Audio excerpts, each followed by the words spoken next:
Hey, shalom, shalom, shalom, everyone. My name is Zachariah Yahouda. I'm coming back with another lesson prophesying the downfall of Babylon, aka America, home where all the gross abomination occurred. Just coming back with another lesson. I had just come in, man, and I seen the video where the lady got shot, man, by ICE agents, man. That's crazy, man. But hey, Lord tell us not to be protesting against these people, man. We shouldn't be out there be out there protesting. Fuck that protesting, man. Man, when y'all out there protesting, you protesting against the Lord. The Lord got these devils, man, roused up, man. Shit, we've been telling y'all, man. Y'all don't listen.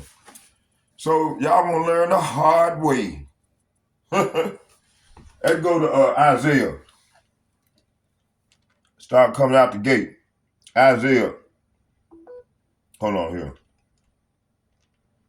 The book of Isaiah.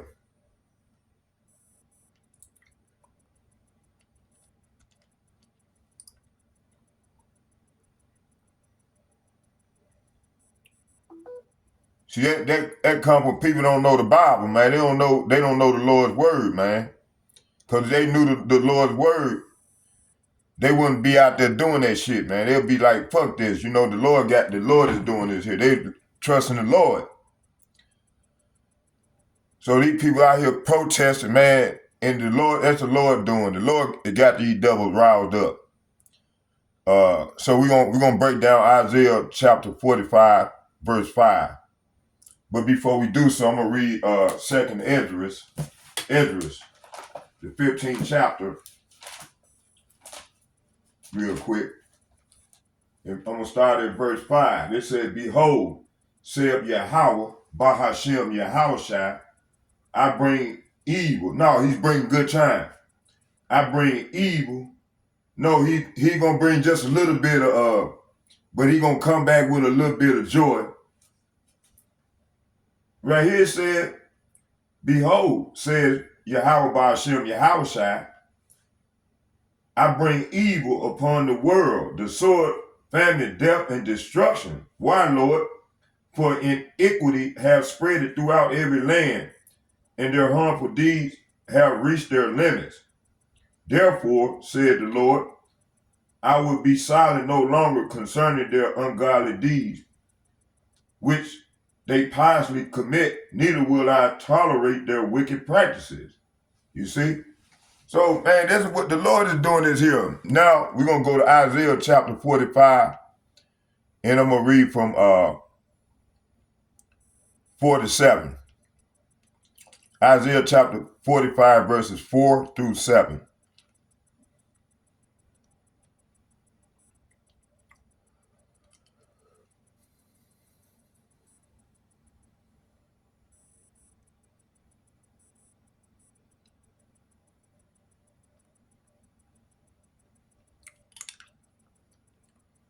Okay, it said, "For Jacob my servant's sake, and Israel my elect, I have called thee by name, I have surnamed thee, though thou hast not known me." See, and when you go into second Ezra, the 9th chapter, the Lord said, we don't know him, man. And our people cast away his law, cast him behind his back, because if y'all knew the law, y'all wouldn't be out protesting. The Israelites. Okay? So the Most High makes it clear everything he is doing is for Jacob, which consists of the Negroes, Latinos, and Native Americans along with these speckled birds. The speckled birds are the people that look like the other nation, but they Israelites. It says here, not for the world. See? That's why the world is so mad. That's why these nations are mad, especially Esau. He knows his time is up. So this devil come with high treason toward the Lord and his people.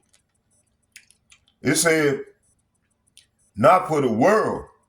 He raises up rulers, movements, pressure, and unrest without those instruments even knowing him. So these people protesting, raging, marching, and looting, yelling, and so on and so forth, they think it's their ideal. In reality, they are being used, see?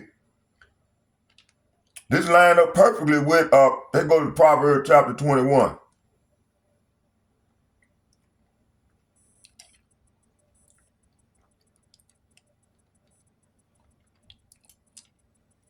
People just don't know the Bible, man. How much you know the Bible, but y'all don't know the Bible, man.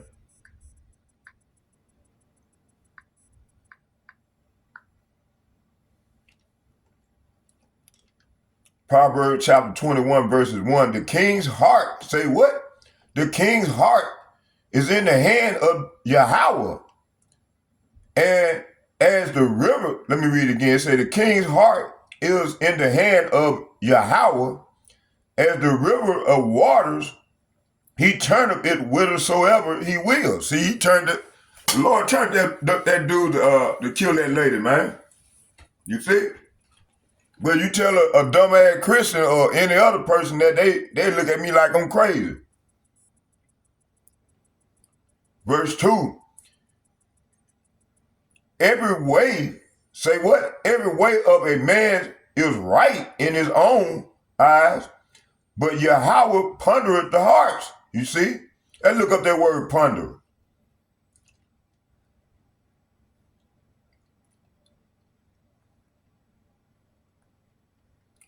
But pondereth, that's H.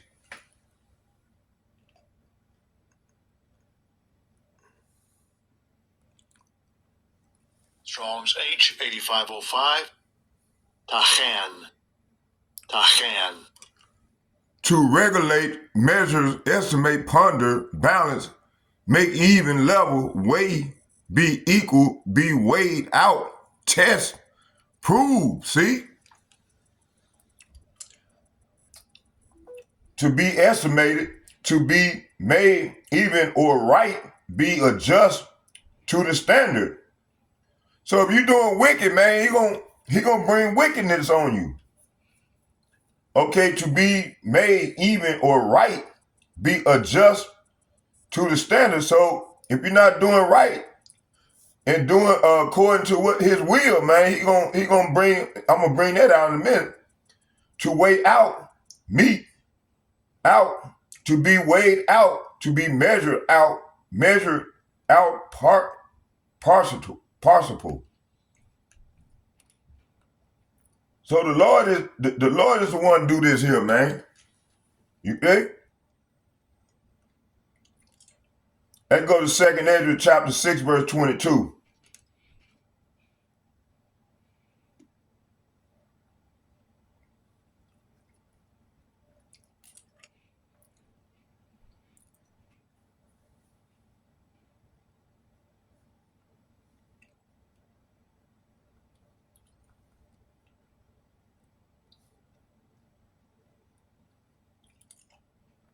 It could have been an Israelite out there that lady that lost her life.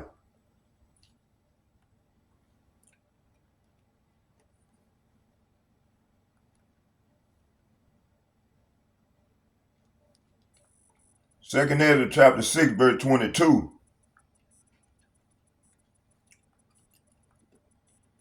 I'm going to start at 20. Matter of fact, I'm going to start at 19. It said, and I will begin to make inquisition of them what they be that have hurt unjustly with their unrighteousness, and when the affliction of Zion shall be fulfilled. See? So that's what's going on now. We in that transition. The Lord's making inquisition on the earth right now. That's an intense investigation. But Jake is doing, what Jake doing? Being wild as hell, man. Protesting and shit. Verse 20, it said, and when the world, it said, and when the world that shall begin to vanish away shall be finished, then will I show these tokens. The book shall be opened before the firmament, and they shall see all together. Verse 21, and the children of a year old shall speak with their voice. Hey, about 2 months ago, about that brother Ariel sent a video where this baby or this lady was speaking. Baby just come out of the womb. They said, and the women with child shall bring forth untimely children, and 3 or 4 months old, and they shall live and be raised up. Verse 22, and sudden shall the sown places appear unsown. This is what we seeing. You got Trump, man, speaking, which I'm going to show the video. It said, and the trumpster and the trumpet shall give a sound. See, that happened about a week ago over there in Cleveland, Ohio. It said, which when every man hear, they shall be suddenly afraid. See, that's what's going on, man. We at the end of this double reign of terror, man. But we got to go through this straight gate. Let me see here. Hold on, let me go back.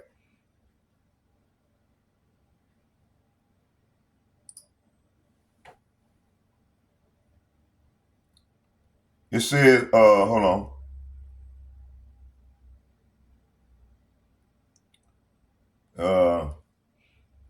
Isaiah chapter 45, verse 5. It said, I am Yahweh, and there is none else. Salaphia. I am Yahweh Bahashem Yahushai, who they ignorantly call Jesus Christ, and there is none else. Say what? And there is none else. There is no power beside me. I girded thee, though thou hast not known me. See, y'all don't know the Lord, man. If y'all knew the Lord, y'all wouldn't be out there protesting. It said Yahweh Bahashem Yahushai is declaring absolute sovereignty. It said, I girded thee means I empowered you. So the Lord empowered these devils, man. Strength, position, influence, see? These devils don't know that Yahweh Bahashem Yahushai don't acknowledge, they don't acknowledge him. But they still move by his command, see? It said, when you see mass confusion, protests, riots, and political madness, that's not Satan in control. Satan is only a tool. The Lord is the one tightening the belt, tightening the belt, you see? So this destroys the false doctrine that God only brings peace. No. Yahweh Bahashem Yahushai, he said he's not going to bring no peace. He bringing fire. He bringing evil. No, he bring control. See? Isaiah chapter 45, verse 6, that they may know from the rising of the sun and from the west, say what? And from the west, that there is none beside me. I am Yahweh Bahashem Yahushai, and there's none else. See? So the purpose of all this shaking is global recognition. East to the west, entire world system. The Lord is stripping away, see, democracy, military confidence, economic stability, moral authority. This ties directly to, let's go to Haggai. Let's get that.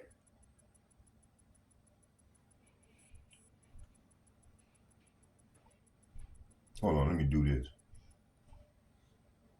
Oh yeah, right here.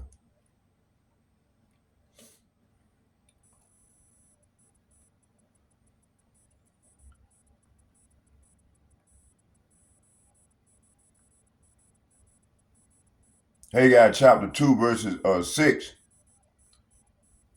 I'm going to start at 5. It says, according to the word that I covenanted with you when ye came out of Egypt, so my spirit remaineth among you, fear ye not.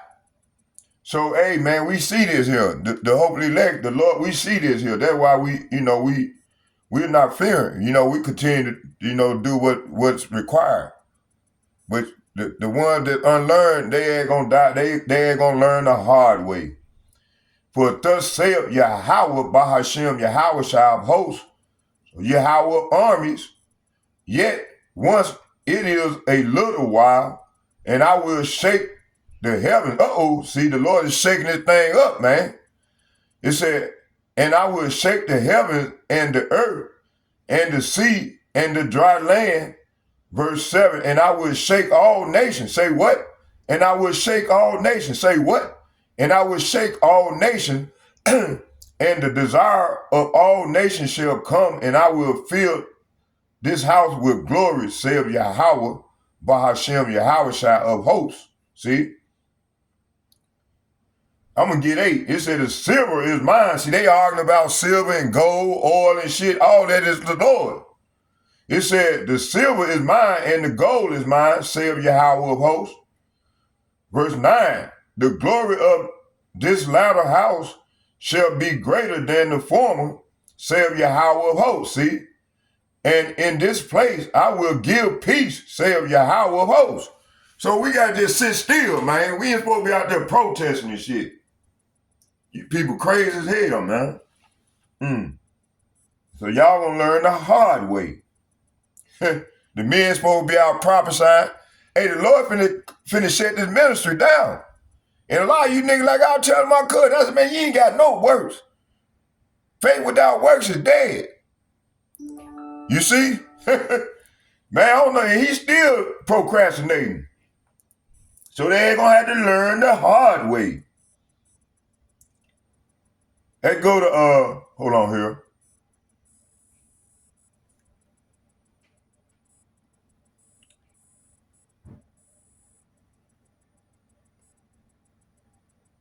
Damn, hold on here. Okay, let's get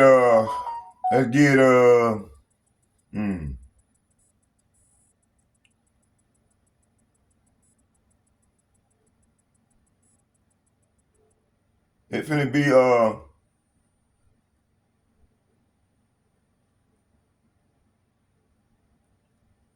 the one I wanted.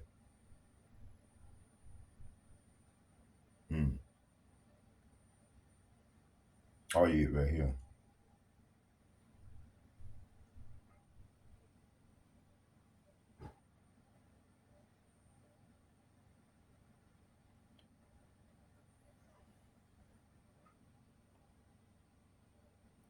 So the Lord is declaring absolute sovereignty. I girded thee means I empowered you, strength, position, influence. These devils don't know the Lord. They don't acknowledge him, but they still move by his commands, see? From the left-hand side. Okay? It said, so when you see mass confusion, protest, riots, and political madness, that's not Satan. It's in control. That's the Lord, man. He controlling the whole, this is his movie. Satan is only a tool that, that he sent out, the Lord sent out to devour the people, man. Those who are worldly, that's worldly. So he controlled them. It said, the Lord is the one tightening the belt. So this destroys the false doctrine. Yahweh Ba'Shem Yahweh Shai only brings peace. No, he brings control. Let me see here. Let's get this here. We got it. But we read, did we get 6? Yeah, we got all that. Let's get Luke chapter 25, 21.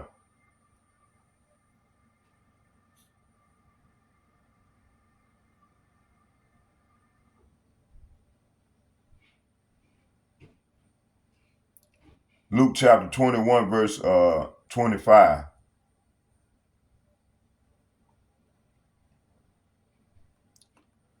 it said, and there shall be signs in the sun and in the moon and in the stars and upon the earth distress of nations. Say what?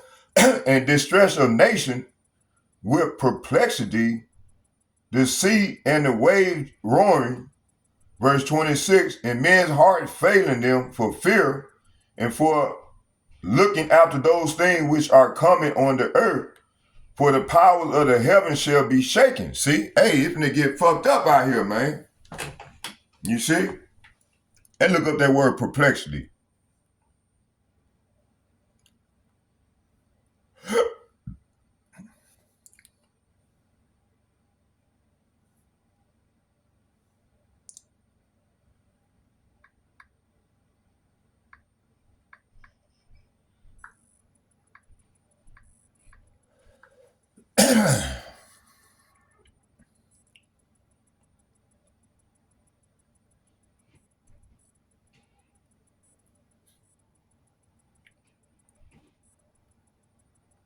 Perplexity.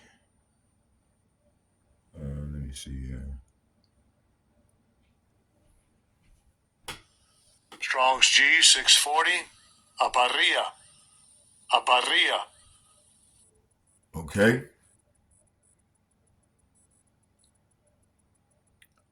It said aporia. Aporia. It said from the same as G 639. It said first we're gonna get the aporia, which is G 641. That's the Greek. So it said the state of one who is in perplexity. So let's look it up. Let's get see what it says in here. So from the compound, it said as a negative particle and the base of, see, these people are base. It said to be without resources. See, hey, this is why they going out to that oil, man. These people getting, hey, they getting, hey, this place is drying up, man. The Lord is drying this place up. To be in straits. See, this is what's finna ready to go down. To 2/3 of our people that join unto this devil and also the heathen. Starting with, but the Lord gonna use Esau as. It said to be left wanting, to be embarrassed, to be in doubt. See, is this not going on right now? Not to know which way to turn. Is this not going on right now? To be at loss with oneself. Is this not going on? Be in doubt. Is this not going on? Not to know how to decide or what to do. To be perplexed. See? This is what's going on.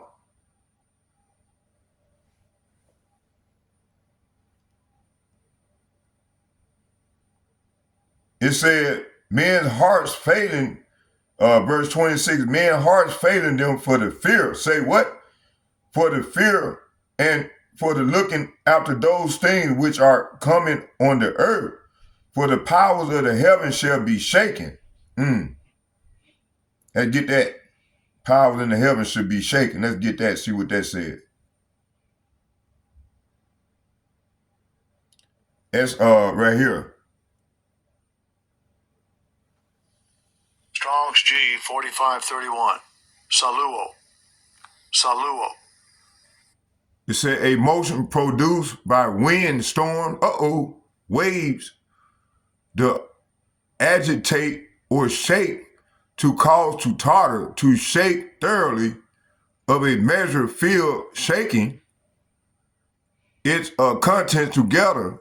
See, it sound like the ICBM missiles, man. To shake down, overthrow, to cast down from one's secure, happy state, to move, agitate the mind, and to disturb.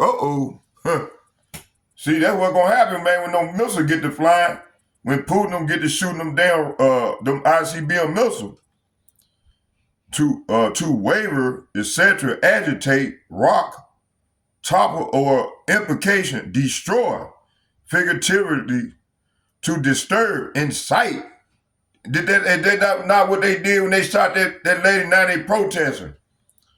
Move, shake together, which cannot be shaken, stir up. See, the Lord is stirring up this thing, man. But Jake still don't learn. So they ain't gonna learn the hard way. Let's keep going. Okay, let me see here. So people are losing their mind. Say what? People are losing their mind because their gods are failing. See? Isaiah chapter 45, verse 7. I form the light. I create darkness. I make peace. I create evil. Say what? I create evil. Say what? I create evil. I, Yahweh, Bahashem, Yahushua, do all these things. See? So the Lord is doing this here, man. This verse kills Christianity fairy tale about God. Not my God, not my Jesus. So Yahweh Bahashem, Yahushua doesn't just allow evil, he creates it. See? It's called Ra. Okay? In the Hebrew, calamity, disaster, judgment, protest, unrest, economic pressure. Are we not seeing this? Division. Are we not seeing this? That engineered judgment. See? Just like you read in 2nd Ezra, the 15th chapter. I just read it. The sword, famine, death, and destruction. Evil, destruction. You see? Why? For iniquity has polluted the whole earth. The Lord is no longer silent, see? So putting it all together, why the streets are on fire. So the protests are symptoms, not causes. And I just seen another video over there in the Lord's land. He's stirring it up over there too. It said that people think they're fighting systems, but they're being gathered for judgment. So the Lord is stirring up spirits, removing restraint, letting wickedness hit its ceiling. Just like in Genesis, let's get Genesis chapter 15, verse 16.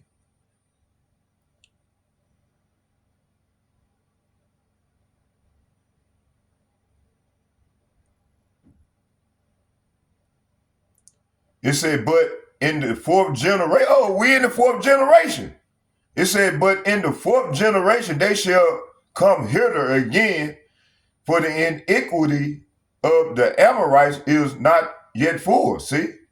So we in that fourth generation. Let's go to Revelation chapter 18, verse 5. Let's get that. It said, I'm going to start at 4.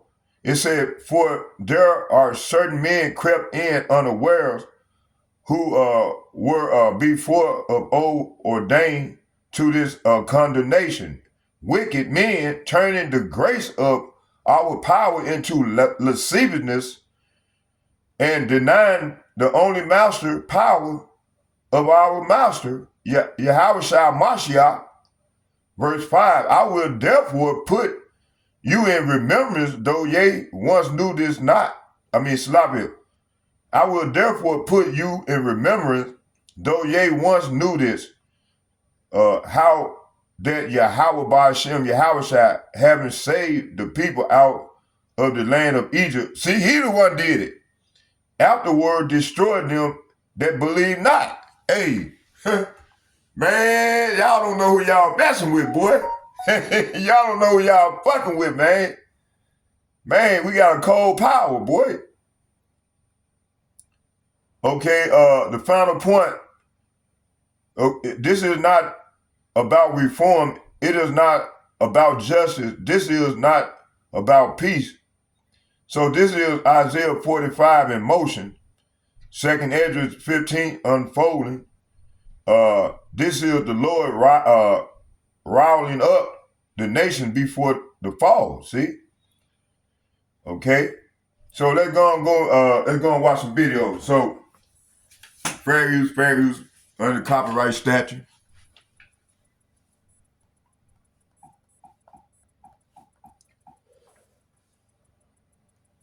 So yeah, the Lord is not playing with these people, man. He told you, we've been telling you. See, y'all be laughing at us, Margaret. Look at this devil. Let me get my man on here. Here's the Yahshua woman. Here goes fair use of the copyright statute. Fair use. Copyright Act of 1976. Fair use. I'm not getting paid. Strictly for educational purpose. So let's hear the Wamba. Let me hear my man. Oh boy, I'm gonna be with him all. I'm gonna go all the way with him. Get it. Get Yahshua Wamba beautiful and get it. Let's go. I'm all the way in there, brother. Let's get it.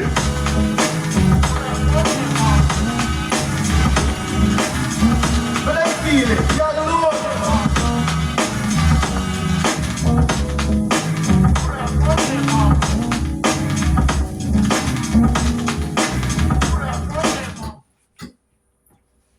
Shalom.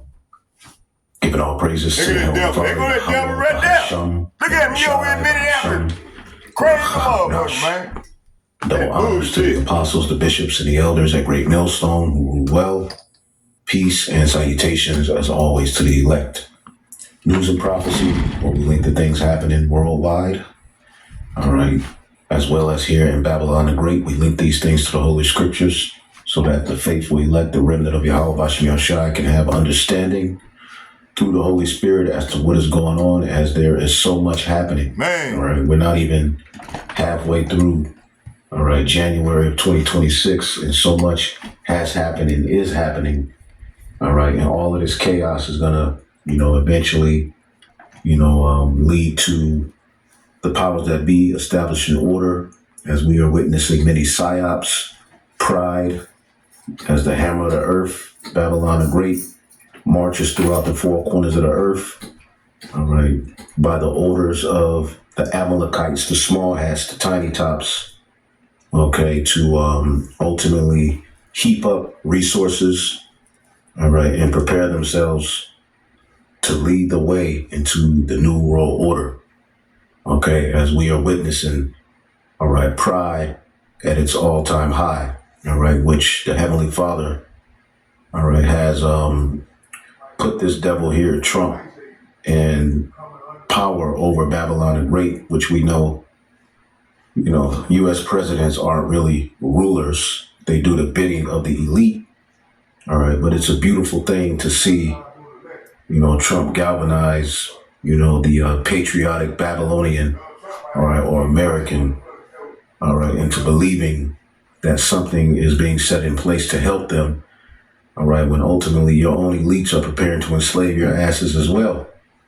All right, but just like in ancient Rome, there was an illiterate class that ultimately were brainwashed by their leaders into believing that the moves that they were making really benefited them. All right, while it didn't. And this is what we're witnessing as you see Trump announcing the construction of the Triumphal Ark, all right, in Washington, D.C., all right, to begin in 2 months. All right, President Donald Trump has announced that his long-discussed plan to construct a Paris-style Triumphal Ark in Washington, D.C. is moving closer to reality, with construction expected by early 2026, okay? And as they embark on their 250th year of dominance, okay, he is preparing an ark. Now, arks mimic the Western Roman Empire in many ways. As a matter of fact, I asked here, all right, how does this particular ark that Trump is, because it's a Paris-style Triumphal Ark, all right, that mimics the Arc de Triomphe that's in Paris, which it all goes back, all right, to the Western Roman Empire. We're witnessing, all right, the beast and his image live right before our very eyes.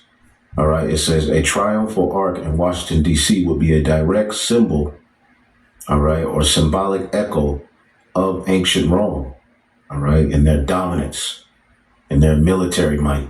Okay, it says whether intentionally or not, Rome did not invent arcs for beauty alone. They were political theology in stone. See that? Political theology in stone, as he's establishing himself as God on earth. Okay?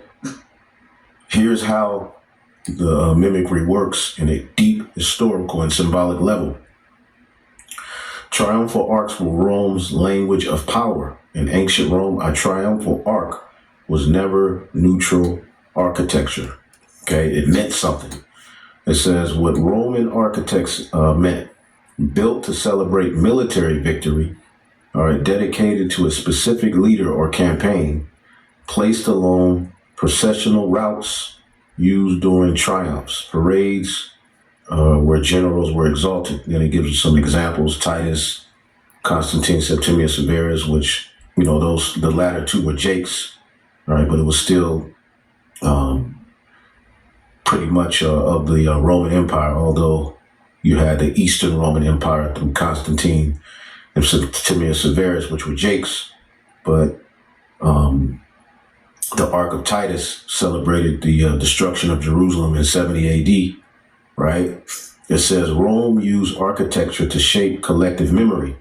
Roman arcs did three things simultaneously: rewrite history, as this devil was trying to do, all right, from his narrative.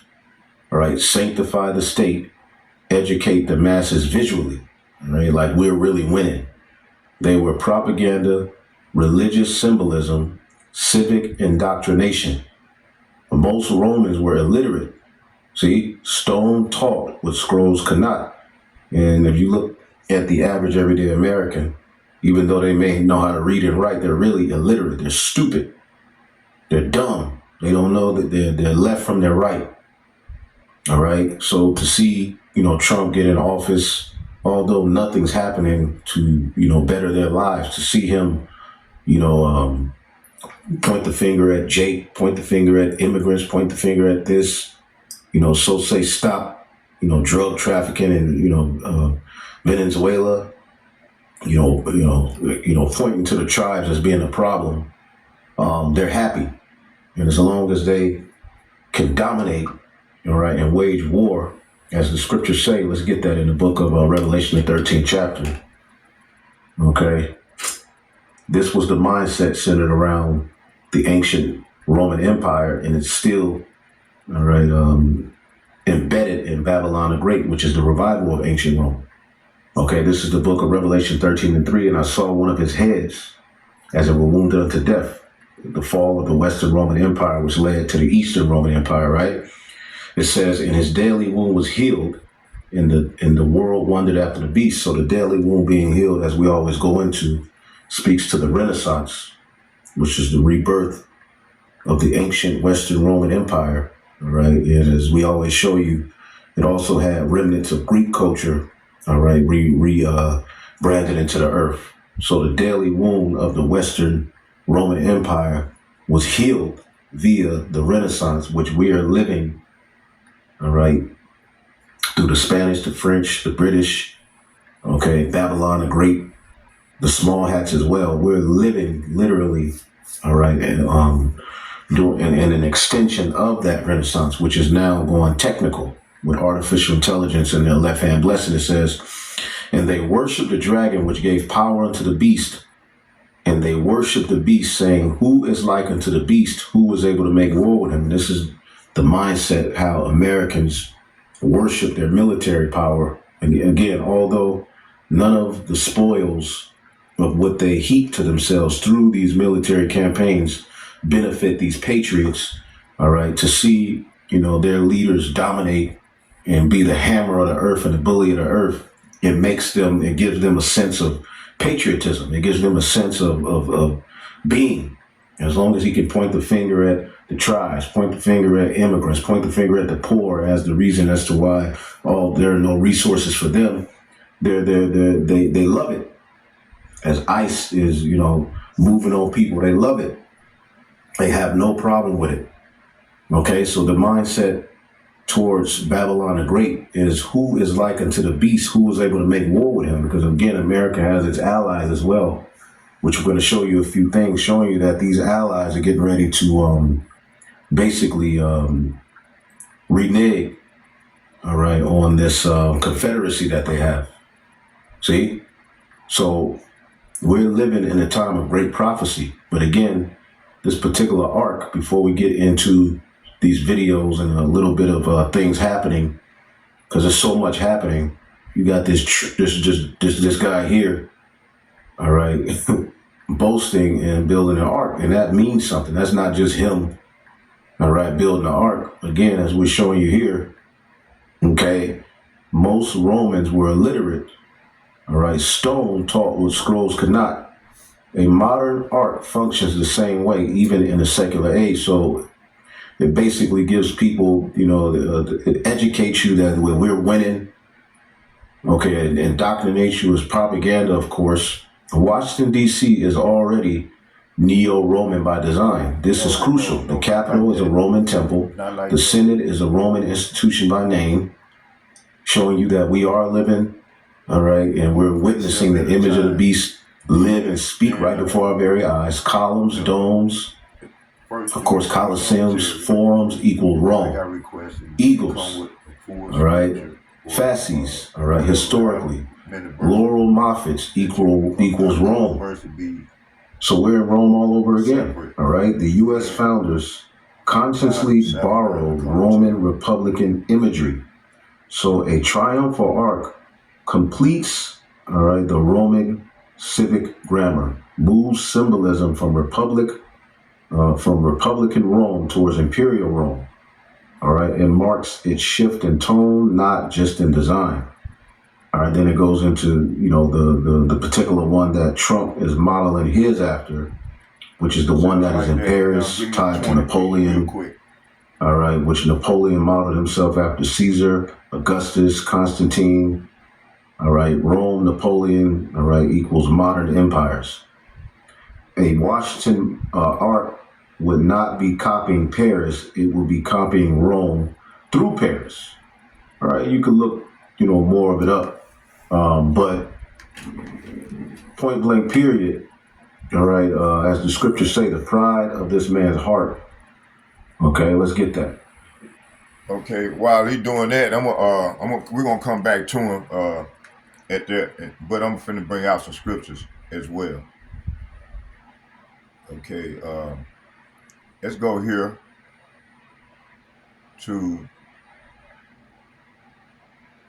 So the passage established the rise of the empire never for their own glory, but ultimately for the sake of Jacob and the elect of Israel, even when the rulers themselves remain ignorant of the Lord. When the Lord said he girded them, he reveals that military power, political authority, and imperial success are granted, limited, and removed solely at his discretion. See, the Lord finna go ahead and take these devils down. So Rome's triumph arcs,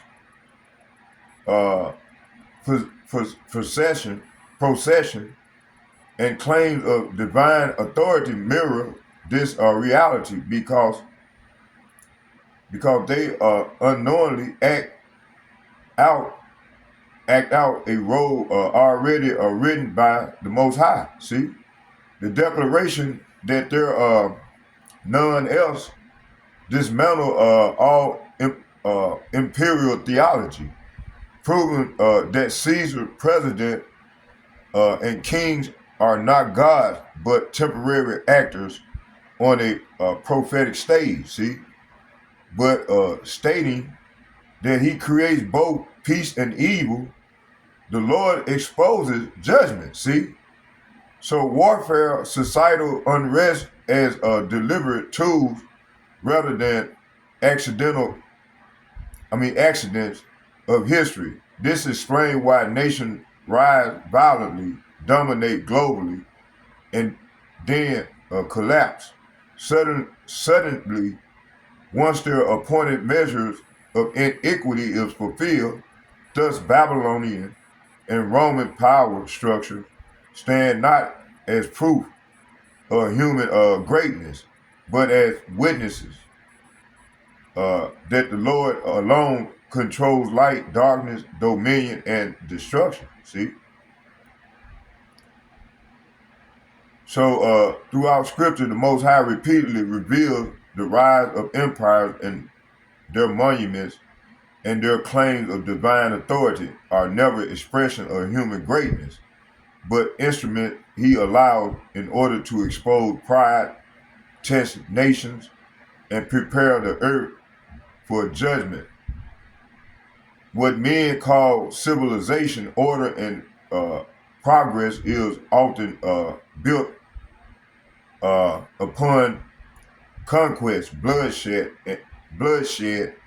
and deception, which the Lord records as inequity rather than achievement. Imperial systems always seek to legitimize themselves through symbolism and rituals and public power displays, conditioning the masses to accept domination as righteousness. This scripture warned that when power exalts itself as godlike, it places itself directly in opposition to the sovereignty of the Most High.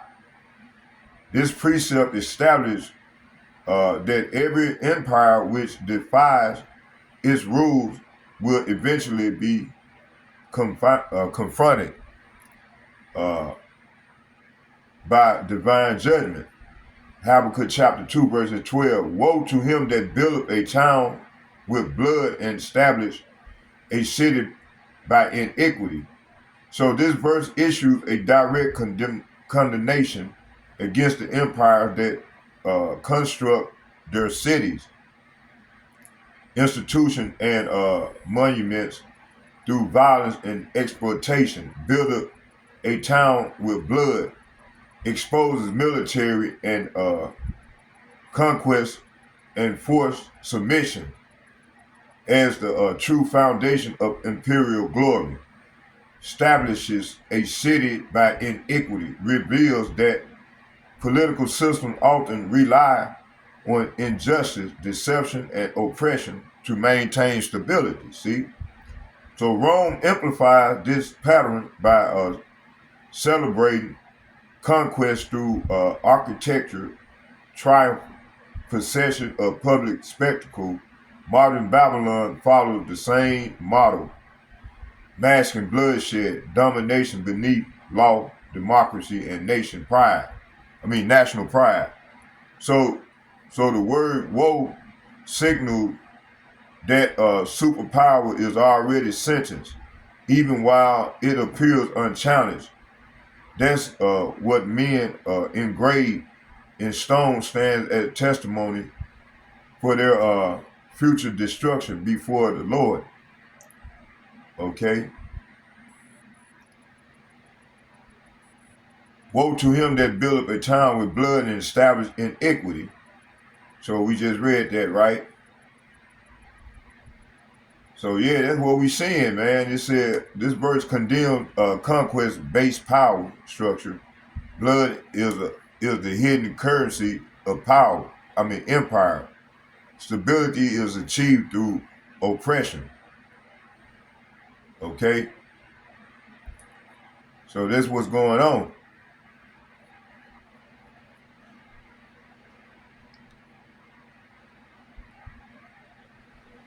Okay,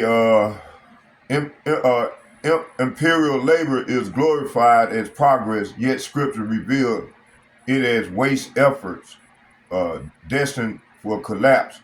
The illusion of permanence hide and ordained inspiration. Men built believing their system will endure.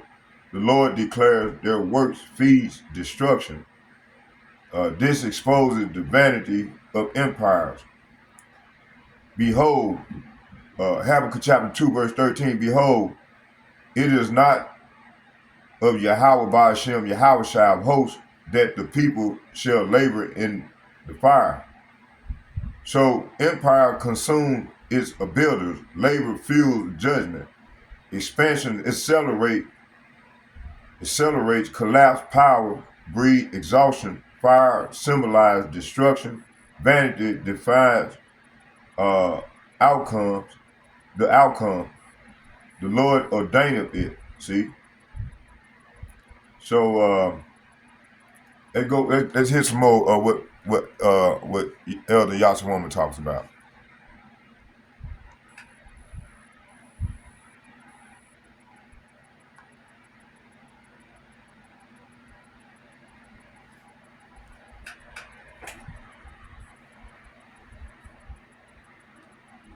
Okay. Obadiah, all right, verse 3.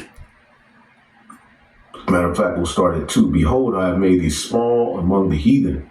Thou art greatly despised. And the Western Edomite as well as the small hat, they're despised more than any other Edomite worldwide. Okay? And they're putting a stench on the Edomite legacy, which is already a stench on it, but they're only here to complete what they started, all right, and to be taken down by who the world ignorantly calls Jesus Christ. But they are greatly despised. They're small among the heathen. They're not, their woman's womb is still. They're not having a lot of children. They're not populating. Okay, the future looks, bad for you Edomites, and they know it. This is why they're in a rush to poison everything, all right, and set up this NWO.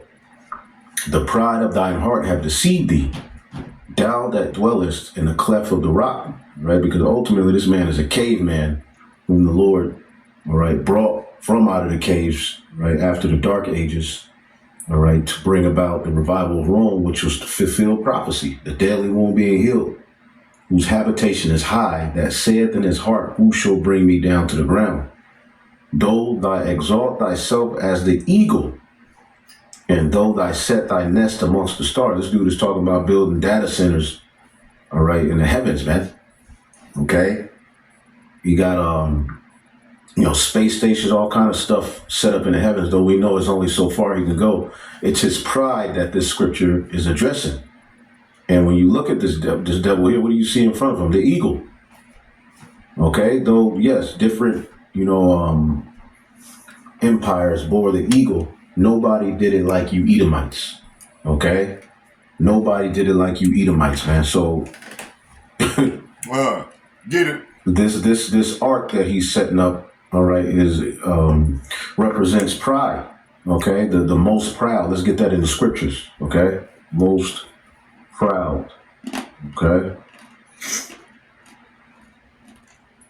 Jeremiah 50:31. Behold, I am against thee, O thou most proud, saith the Lord of hosts. For thy day has come, the time that I will visit thee. See, so the Lord is getting ready to visit these devils, and the most proud shall stumble and fall, and none shall raise him up. See, so this devil is getting ready to fall. I will kindle a fire in his cities here in Babylon the Great, and it shall devour all round about him. So things are getting ready to get bad, but the Lord has this devil in a trick bag. He's put a spirit of pride on him, all right, to go throughout the four corners of the earth doing wickedness, all right, and boasting himself, as we know, in the latter days, all right, pursuing the biblical prophecy, his look will be more stout than his fellows, all right, because also when we get the book of Obadiah, as we'll get into this as well here, all right, Obadiah verse 7, all the men of thy confederacy have brought thee even to the border. The men that were at peace with thee have deceived thee and prevailed against thee. They that eat thy bread have laid a wound under thee. See, they that took on to this debt, okay, to basically forward the agenda of Babylon the Great. All right, these European countries and NATO countries that have, aligned themselves with Babylon for the purpose of forwarding her dominance. Okay, they're getting ready to turn on her. See, there's a wound being laid for this devil, and pride is at the forefront of it. As we just witnessed what happened in Venezuela, although there was a lot of propaganda, okay, Esau, Edom is going to hoard the resources. That's really what it all boils down to. All right, and he wants less China, Russia, and Iran influence, all right, in these Latin countries, all right? So before we get into this video, I want to play this particular video here by Economic Warning. Real good video. I'm going to play some minutes of this, basically to give you an overall understanding of what's actually happening behind the theater of Maduro and all of that, and what this devil is really doing off camera. All right, which goes, this dude is ruthless, so it's deeper than just him. Sosay taking this guy hostage and his wife, which they're in on it, from looks of it. Somebody from the inside had to allow, Babylon in, all right, for no type of defense to be taken, all right, upon a foreign government coming to seize your president, all right. Basically, it had to be an inside job, just on that alone, all right. But let's listen to this, because he gives some good insight onto what Babylon and what's happened economically and politically as Babylon the Great asserts itself. The airstrikes, the arrest, Maduro in handcuffs, oil reserves, legal debates about whether it was an invasion or law enforcement. But that phase is over. What we're watching now is something different, something that will matter far more than the drama of one Saturday morning in Caracas. Venezuela is no longer the headline. It's the case study. A case study for how the United States uses power, how China uses restraint, and how Latin America judges both. And here's what most analysts are missing. The operation handed China a propaganda victory. China calls for law and dialogue, while the United States bombs neighbors and threatens the region. Venezuela wasn't the crisis. It was the test run.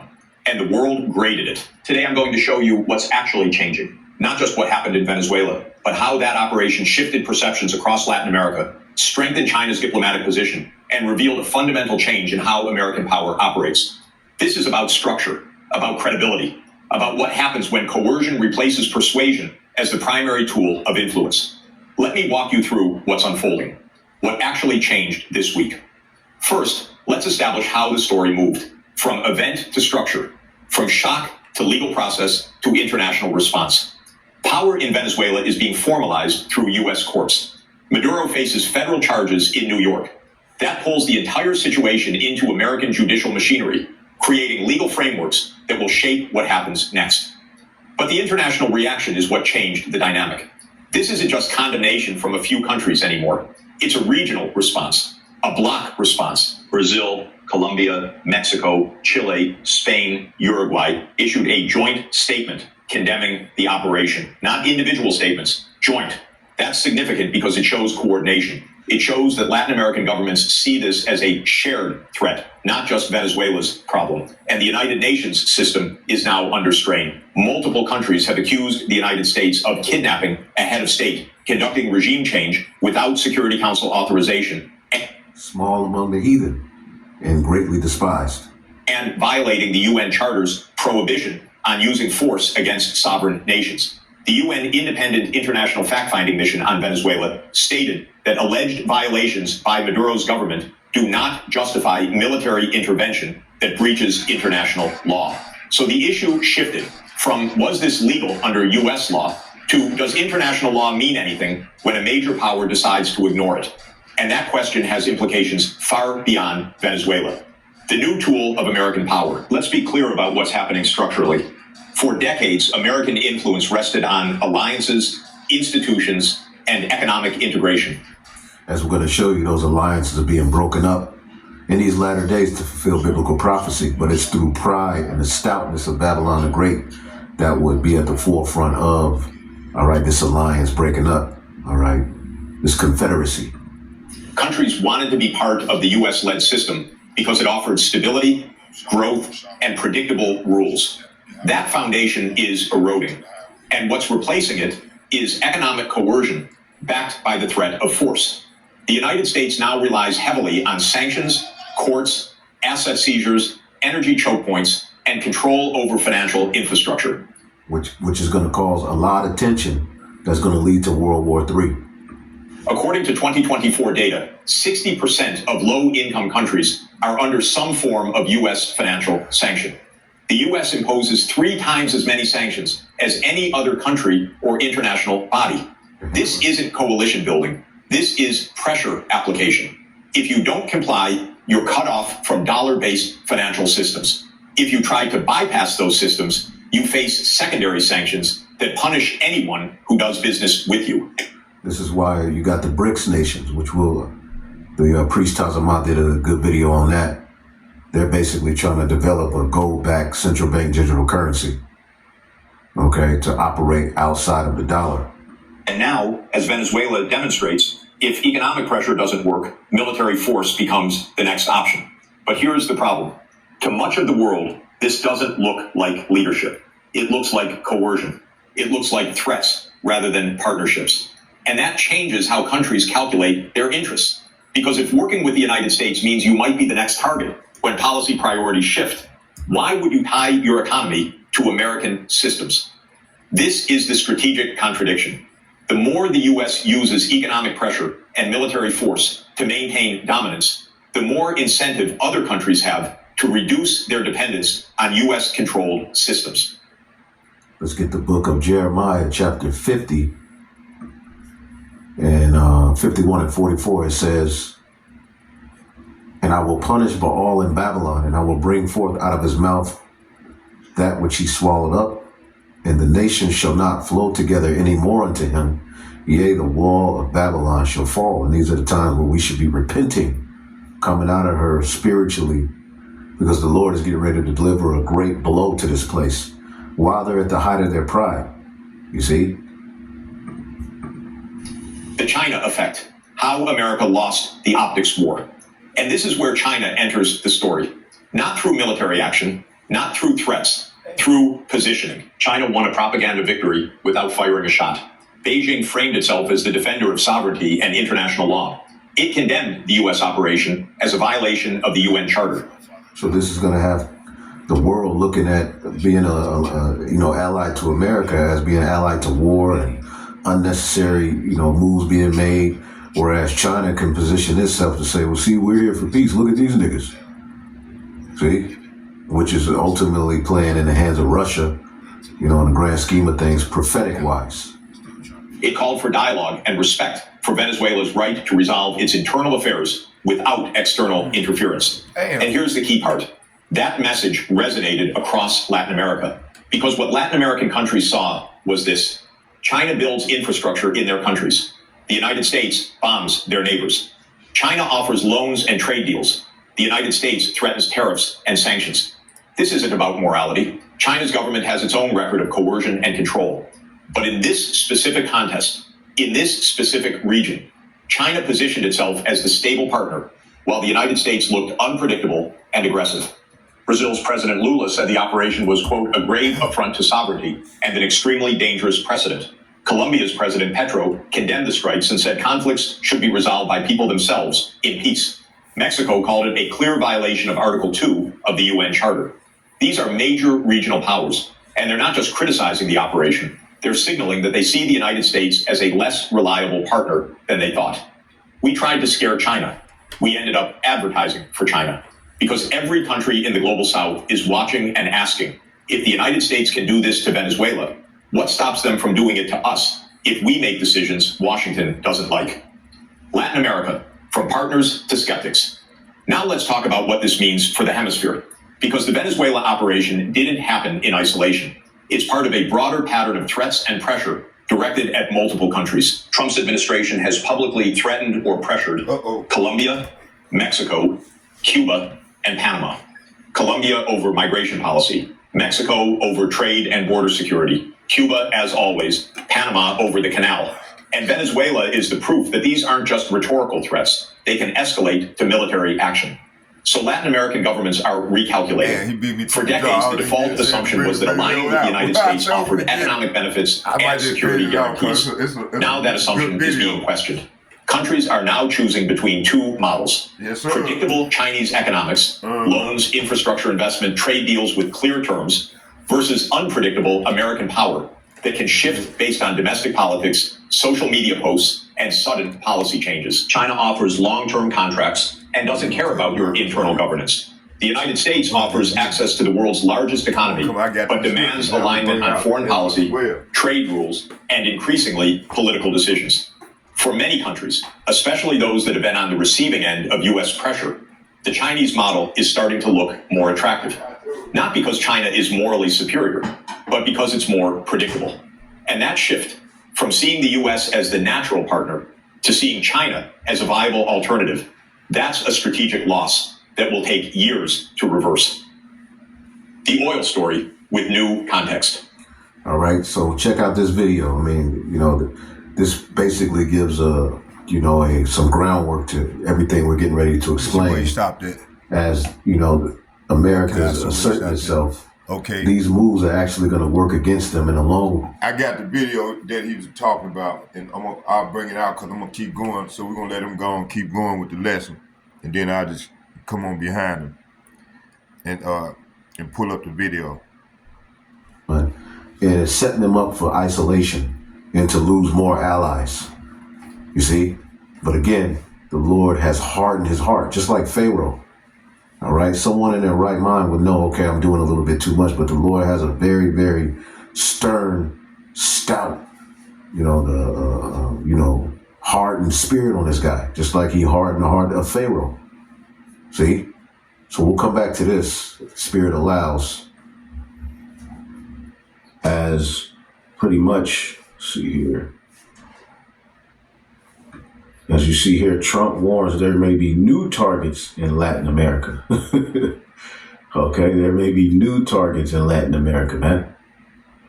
Okay, so these devils are not getting ready to stop. Netanyahu orders Israeli military to prepare for World War III. Okay, and we'll get into that if the time permits. But hey, war is in these devils' hearts, man, because they have but a short time. They've been outed. It's over for them. So the only thing left is to use propaganda to, blame.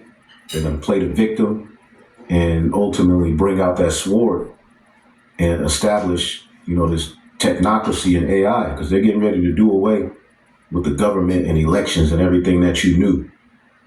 Okay, 2026 is going to be crazy. All right, it's going to be bitter, but it's going to be sweet.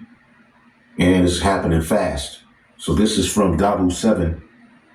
All right, as the beast is on the move, Fortress America.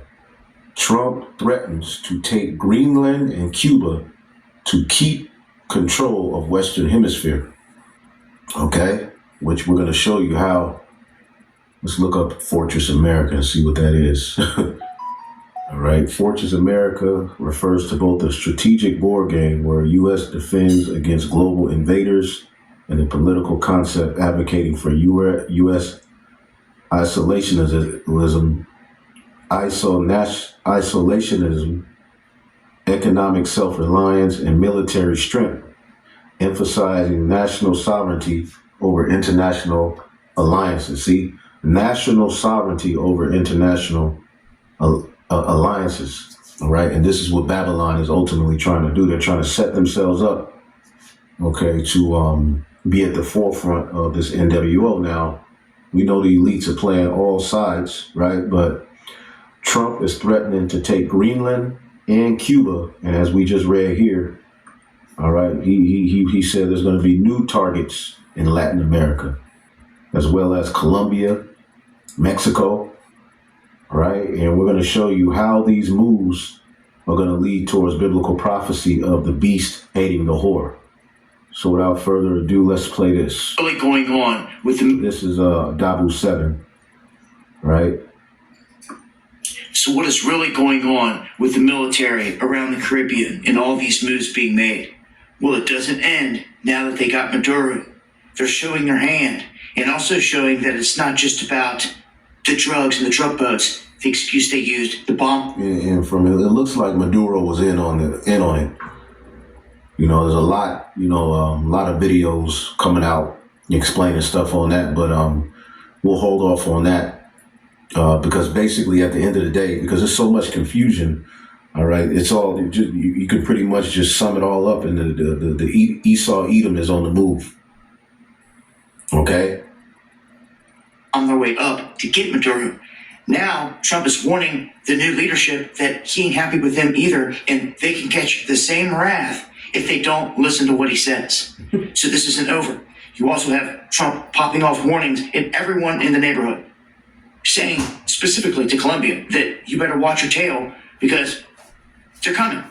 And then Rubio turns around and warns the same thing about Cuba, saying that Cuba had leadership that was inside of Venezuela, helping them the entire time, and that they are largely responsible for trying to protect Maduro throughout this whole thing. Whether it's true or not, that's what they're saying. It's the preface and a reason for them to go to war and to try to seek regime change in Cuba. They are taking over the... And they're lying about the drug trafficking. That's a proven lie. Okay, they're just basically looking for reasons to raid, to take, to heap. As the scriptures say, that's what they would do. Okay, Habakkuk. Okay, because you need resources for war. You need resources to set up this NWO. All right, and again, this is a horrible plan. Okay, this is the book of Habakkuk, chapter 1.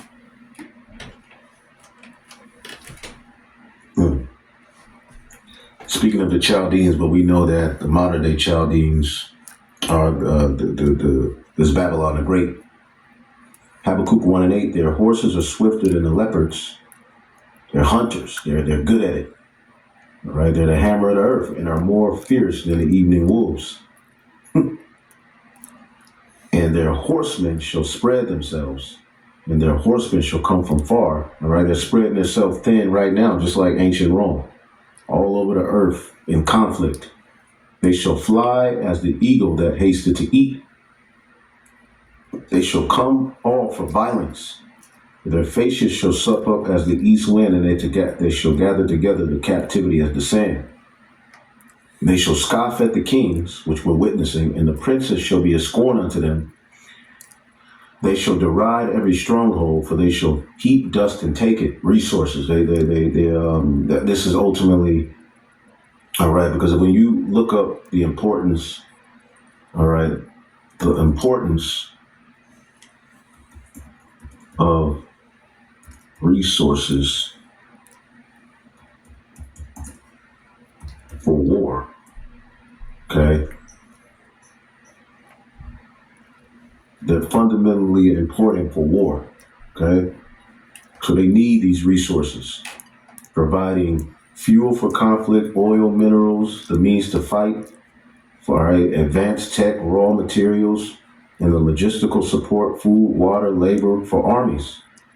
With control over valuable resources, often driving disputes, all right, financing prolonged violence, and enabling technological advantage, making energy and strategic materials vital for national security and military success. And the crazy part about it is, where does these resources come from? The Most High himself, all right, through Yahweh Shai and Elohim created all of these things. And here it is, this man is boasting in himself, him to be God, but he didn't create these things. Okay? So, and it goes into more. You can pause it and read that. But resources are very important. And they know that they're getting ready to go to war. So the Lord is guiding the minds of these devils to do what they're doing. Okay? The entire Western Hemisphere, if not outright going in and bulldozing through everything with their military, they're going to try it diplomatically. If you're an ally, you kind of keep your peace. If not, there's going to be some kind of military action. And it's going to go from Venezuela to Colombia, right on up through Mexico. Cuba feeling the wrath now with the warnings, and they're making it clear. They're not stopping until they get Greenland. Greenland up in arms about this, like, yo, we're supposed to be peaceful. We're a part of NATO. We're already allies. Why ruin the friendship? And Trump and them were like, we're taking it. We have to have it. Listen to him again. Already allies. They're not stopping until they get Greenland. Greenland up in arms about this, like, yo, we're supposed to be peaceful. We're a part of NATO. We're already allies. Why ruin the friendship? And Trump and them were like, we're taking it. We have to have it. That's what he says. Never before have you ever seen someone so brazen to say, oh, you got what we need. We're coming for it. And straight going in and taking all the assets. And this is what the scriptures describe. Okay? This is the book of Daniel, chapter 7. Okay? And 19, then I will know the truth of the fourth beast, all right, which was diverse from all the others. Is speaking of Rome, all right, but we know Rome will be revived through the what? The little horn, all right, exceeding dreadful, whose teeth were of iron and nails of brass, which devoured, break in pieces, and stamped the residue with his feet. You know, Rome was able to dominate, and this is where Esau, Edom, was able to establish his legacy in the earth. The Greeks did it, but the Romans did it even better. And the 10 horns, right, that were in his head, okay, which were ultimately the vassals of the ancient Western Roman Empire, the Lombardies, the Visigoths, the Vandals, the Sueves, and so forth, right, which today that mimics, all right, the EU, right, vassals to this new Rome, which is here in Babylon the Great, okay. And the 10 horns that were in his head, and the other which came up, see, the other which came up, all right, and before whom 3 fell, all right, the Spanish, the French, and the British. The Revolutionary Wars led to the 13 colonies, which now is the 50 United States. Even of that horn, a horn represents power, okay? It says, that had eyes and a mouth that spake very great things, whose look was more stout than his fellows. You see that? Babylon the Great's look is more stout than his fellows. And these moves, all right, that are being made are going to lead to its own allies turning on him. Okay? So when you hear Trump talk about taking Greenland, you may just think, oh, okay, that's just the devil being, but this is prophecy. Okay, and as Dabu was saying here, never before have we seen pride on this level. So when they just went into Venezuela, they got their hands on like a massive supply of gold, silver, okay, oil, and the silver cheap right now. They just look. I mean, Trump says Venezuela will turn over up to 50 million barrels of oil to the U.S. and he will control the profits. Okay? And he will control the profits. That's pride. See? And the Venezuelan people, you know, some of them are celebrating because they didn't like what Maduro was doing, and, you know, foreign invaders were, you know, basically leeching off of their resources, like, you know, Russia, China, Iran, so forth. But what the hell y'all think America's gonna do? Trump is talking about basically, yeah, you know, we're gonna control the money, but eventually it'll benefit the people of Venezuela. Well, it's the same thing he's telling you Americans. Give us 2 years and what we're doing is gonna benefit you. Why your rent's high, your food's high, you're sick, you're dumb, musty, lip hanging. See? And just screaming and arguing back and forth about nothing, vanities at the forefront. You have nothing. Nothing's been done to help the patriotic American or the average everyday American, period. The working class is completely still being ignored. Okay? But, you know, the talks of ending the ubiquitous community, the LGBT and DEI and, you know, immigrants being the problem just really has you Americans thinking that, oh yeah, he's doing something to help us, but nothing's being done to help you. See, you through. And Venezuela is not going to benefit off of what they're doing, the moves that are getting ready to be made. They're getting ready to set up the technocracy over there. Okay? The MOTB system is getting ready to be set up over there. Okay? The bidding of the elite is getting ready to be done over there.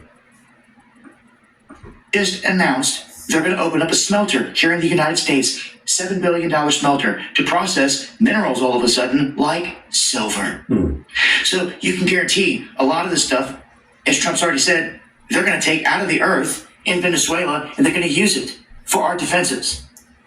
That's what he's saying. He's saying it's all national defense, and if anybody's got anything to say about it, well, what are they going to do? Catch a drone strike? So this is going to be interesting to see how this plays out with Denmark. I feel like he will try to diplomatically approach them with like tariffs and trade stuff, and he'll do all these things first before trying to send military to surround Greenland. Although we can send ships up around both sides because he says if you look up both sides, all you see are Russian and Chinese ships. So in terms of protecting America, Fortress America, this is what they're looking to build. And as I said before, it matches the Technate map of Elon Musk's grandfather, where they want to control everything from Alaska, Canada, Greenland, all of North America, basically down into Central America, into Venezuela. The outline of a North American Union is what it matches. And this is Fortress America. This is not going away. The strikes are not going away. They haven't even got started with operations in Mexico or anything with Cuba. This is big. And at some point, there's going to be blowback, you can guarantee. So this is what they're aiming for. No doubt about it. The whole Western Hemisphere, they want to lock down cold. And this is where we sit. Join me for the live streams where I talk. Okay. Let's go here. President Trump is now renewing his calls to take over Greenland just one day after the military operation ousted Venezuelan President Nicolas Maduro. Watch this. I will say this about Greenland. We need Greenland from a national security situation. It's so strategic. Right now, Greenland is covered with Russian and Chinese ships all over the place. We need Greenland from the standpoint of national security. And Denmark is not going to be able to do it, I can tell you. Well, the Danish prime minister hitting back, saying, "Quote, I have to say this very directly to the United States. It makes absolutely no sense to talk about the United States needing to take over Greenland. The U.S. has no right to annex one of the 3 countries in the Danish kingdom." Secretary of State Marco Rubio also sending a warning to Cuba's communist government, accusing them of propping up Maduro, warning the country's leaders are, quote, in a lot of trouble. So there you go. Okay, and what I was saying earlier is pretty much what I typed in here, just to give you a quick rundown. How could America taking Greenland affect NATO? Okay, America taking control of Greenland would have major political, legal, and strategic consequences for NATO, most of them destabilizing rather than strengthening. See, the Lord is weakening this alliance. All right, even through the talking point of taking Greenland. Okay, these EU and NATO nations are growing weary with Babylon the Great. At least in the short to medium term, here's a clear breakdown. NATO is built on consent, not, coercion. Greenland is an autonomous territory of Denmark, and Denmark is a founding NATO member. So here it is, you got the stoutness showing. His look is being more stout than his European fellows. And we know that there's tension between the America and Europe, period. They hate you Americans over there in Europe. And you Americans over here, look at them as proud. All right? It says, and throw some prayers for me. I feel like I'm coming down with a little something. All right, but I feel my body fighting it. But it says, if U.S. took Greenland without Denmark's consent, it would violate NATO's core principle of sovereignty and mutual respect. Okay? So we see this man operating in pride. Babylon, the hammer of the earth. That's what the scriptures call it, right? The hammer of the earth. Yep. All right? Because looking at how America moves and how powerful it is, how exactly is it going to be taken down? It's going to be taken down by exactly what we're seeing. Its allies, aligning themselves eventually with Russia, Iran, China, and so forth, to just come against their asses, man. Okay? And Trump is talking about naval ships, from China and Russia over in the area of Venezuela. Recording. Okay, they don't want that. Just listen and record. Okay, because when war breaks out, everybody's going to ultimately, all these elites don't agree. Although we know the elite are behind all of this, they don't agree on everything. And each, and we know historically Esau and Edom has never gotten along, even while they're dominating, they're at war. So what do you think? They're going to go into the New World Order and this MOTB system and everything's going to be agreed upon? No, the Lord has differences of opinions. Okay? They don't agree economically, they don't agree politically, they don't agree with the pride of Babylon the Great. They don't agree with the warmongering via the small hat. Okay? There's a lot going on. Jeremiah 50:23. How is the hammer of the whole earth cut asunder and broken? How has Babylon become a desolation among the nations? I have laid a snare for thee, and thou art also taken, O Babylon. Now, didn't we just read the same thing in the book of Obadiah? But it worded it differently.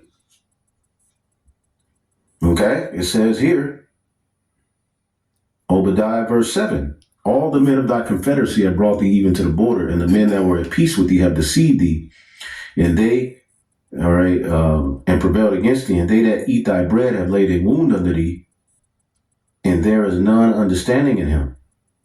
See, that wound is this very snare, all right, that we're reading about here, okay, in the book of Jeremiah, the 50th chapter. Okay, I have laid a snare for thee, O Babylon, and pride is at the forefront of that snare, believing you're untouchable. See, again, as we just read here in Daniel, the 7th chapter, his look was more stout than his fellows. Okay? He's feeling himself right now. And the Lord got the right leader in there, all right, to help them to, move along with that. Now, going back here, because, a few articles here, we ain't got to read them, but you just read the titles. This man is he's on a war path. Okay? Trump warns Cuba, Mexico, and Colombia could be next. He's talking about Greenland, Cuba, Mexico, Colombia. All right. If this is done, and even the talking point of this is bringing tension amongst Esau's alliance. Okay, it says, if America took Greenland, it will violate NATO's core principle of sovereignty and mutual respect. Okay, which ironically, Trump is talking about the Monroe Doctrine, all right, which, basically kept European powers from coming over here to the West and, trying to set up shop. But look what he's doing. Create a precedent where a NATO member can be coerced by another. Division. See that? This would fracture the trust inside NATO, especially among smaller European states who already fear dominance by larger powers. This is why they're going to have to what? Merge with Russia, all right? Form alliances outside of America, which the priest Tazama did this video here. Okay, check this out. Okay, BRICS, all right, which particular EU and some NATO countries are even, talking about, becoming a part of this. Okay, BRICS unveils gold-backed central bank digital currency to challenge the dollar. So war is coming. Basically, with this all, at the end of the day, war is coming. Okay? BRICS launches gold-backed currency and central bank digital currency network, an accelerated push to de-dollarize by 2026. So again, we just read, they that eat thy bread have laid a wound under thee. And best believe, as America rubs more and more countries the wrong way, more and more countries, although it seems impossible, don't get it twisted. The dollar is dominant. The dollar is if you ain't, using dollars, pretty much it's hard to get your hands on resources and particular things and trade like that, right? But we're living in a time where things are getting ready to change, man. Okay? So BRICS, what is BRICS? All right, and that smelter he was talking about, all right, you could read on that.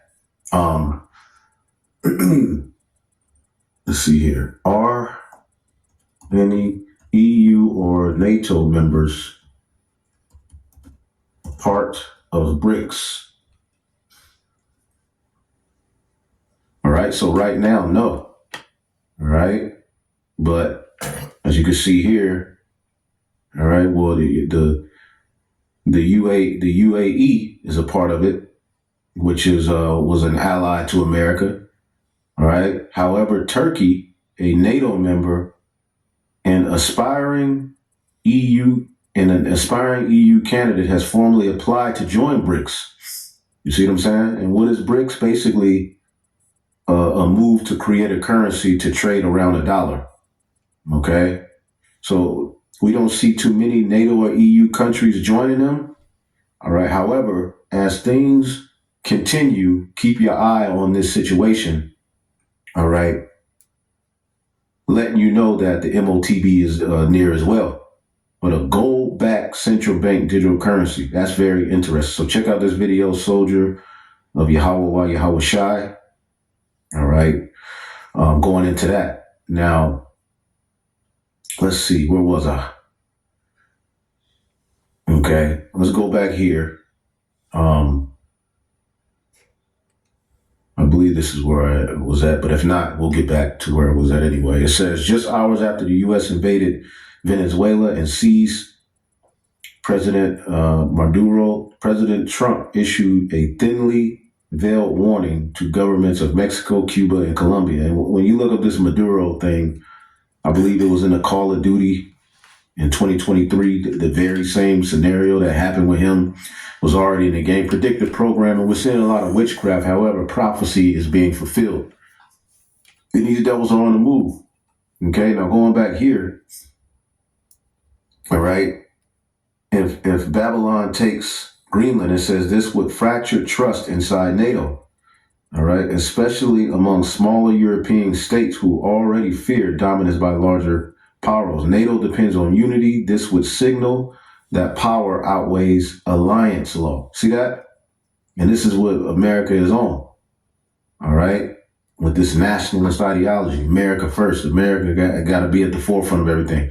Article 5 would be politically weakened. Article 5 says an attack on one NATO member is an attack on all. See? And as the small hat in America does all of this wickedness, it continuously gets vetoed.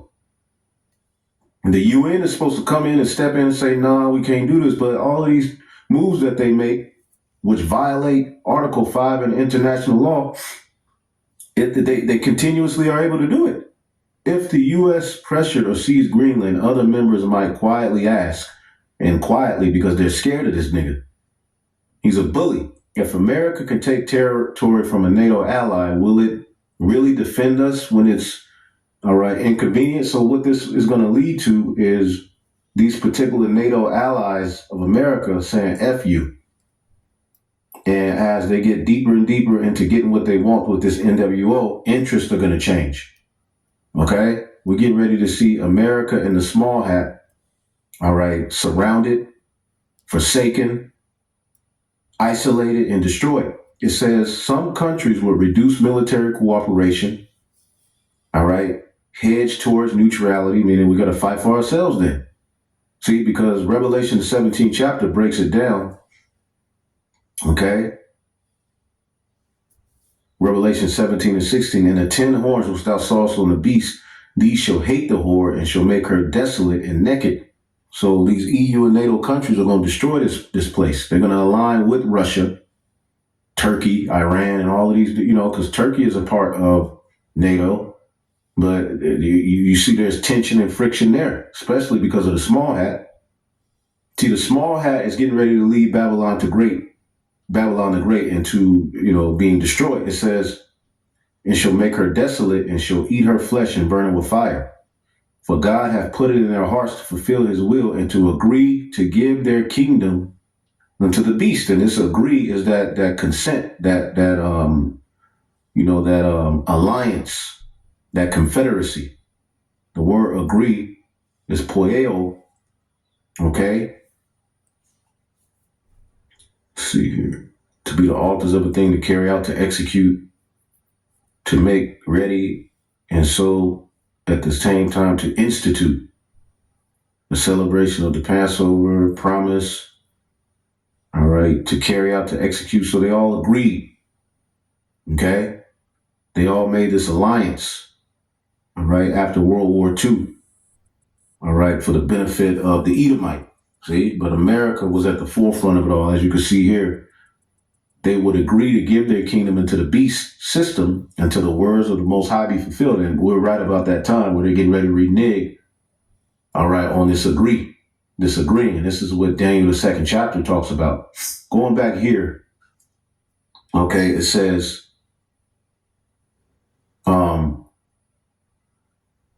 seek EU only defense structures. See, EU only defense structures, which we've been showing you the friction between the EU and Babylon. All right. It says the U.S. already controls Greenland military. Ironically, strategic reality. The U.S. already controls, because the U.S. is the biggest. All right, pretty much the biggest military in the NATO. All right, when I believe French is up there, Turkey's up there, but America is really the face of it all. It says, ironically, America already gets most of what it wants without owning Greenland, but it wants more. You can never have enough. Habakkuk. Habakkuk, right? See, these scriptures are coming out more and more every video, but it's the same, it's happening. It's speaking. Habakkuk 2:5, yea, also because he transgressed by wine, he is a proud man, neither keepeth at home. Wow. Who enlargeth his desire as hell, and is as death, and cannot be satisfied, but gathereth unto him all nations, and heapeth unto him all people. And let's look up this word. Let's look up this word, keepeth at home. All right. Na-wa. All right, na-wa. Okay, let's see here.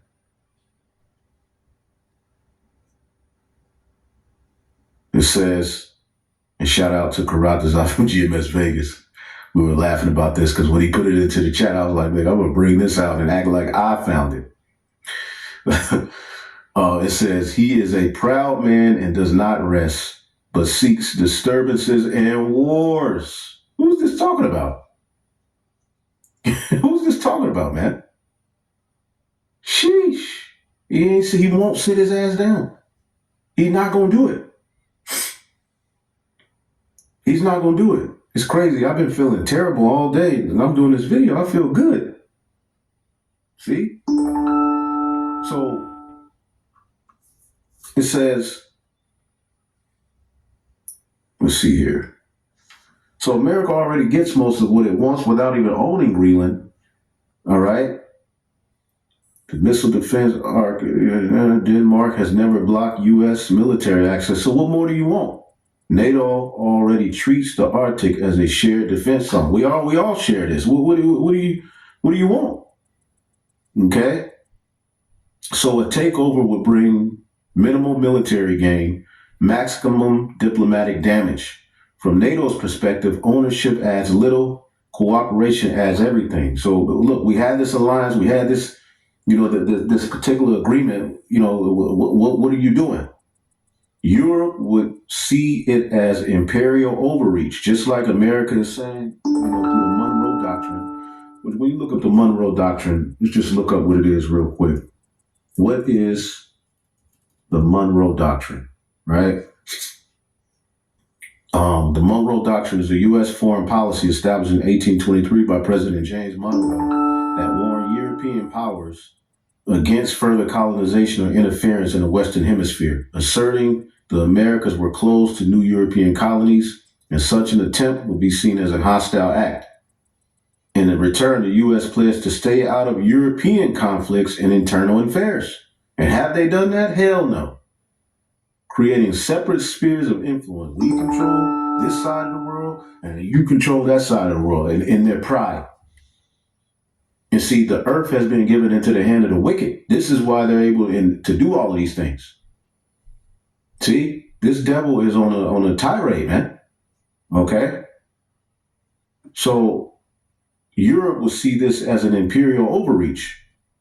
Okay? Many NATO members, especially France, Germany, and South Europe, will view a U.S. takeover as the 19th century empire politics, as a return to 19th century empire politics. Proof that the U.S. prioritizes dominance over partnership. I mean, is not this the prophecy? Calls for a European army. This could accelerate the calls for a European army.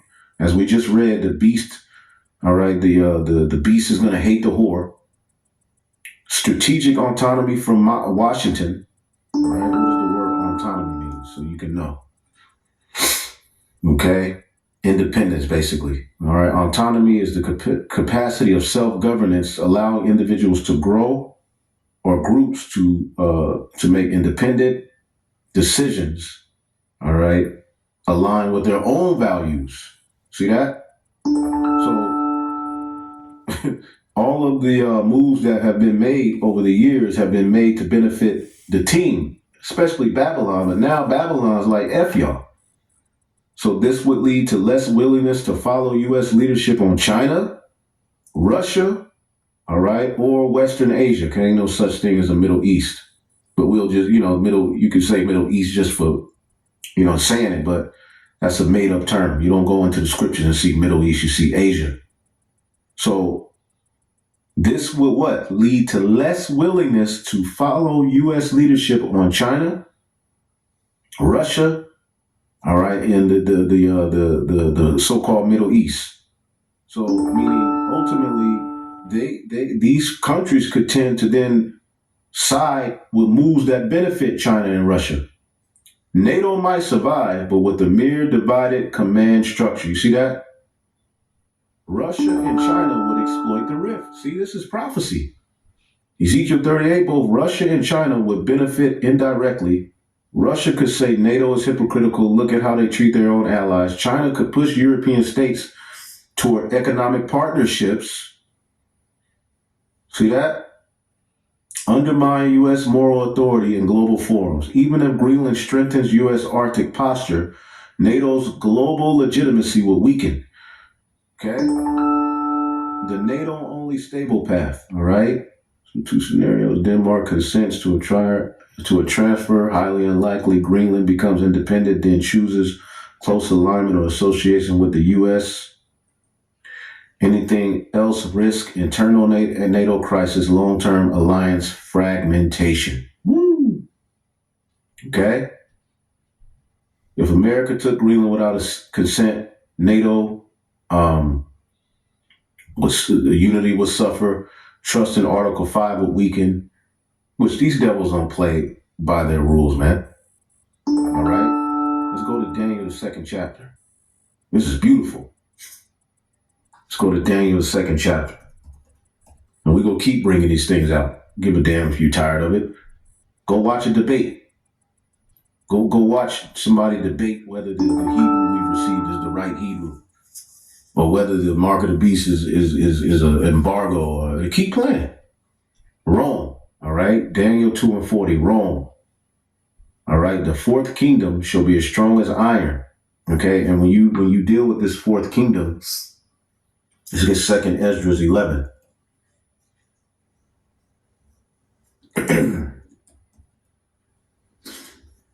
Come on, man. 2nd Esdras 11. All right, and 39. Okay, Rome, are not thou it that remainest of the 4 beasts whom I made to reign in my world, that the end of their times might come through them. So the end is going to come through Rome, but Rome will be revived. And that's where you got to go in the prophecy of the deadly wound being healed, because we know the end didn't come after the Western Roman Empire fell.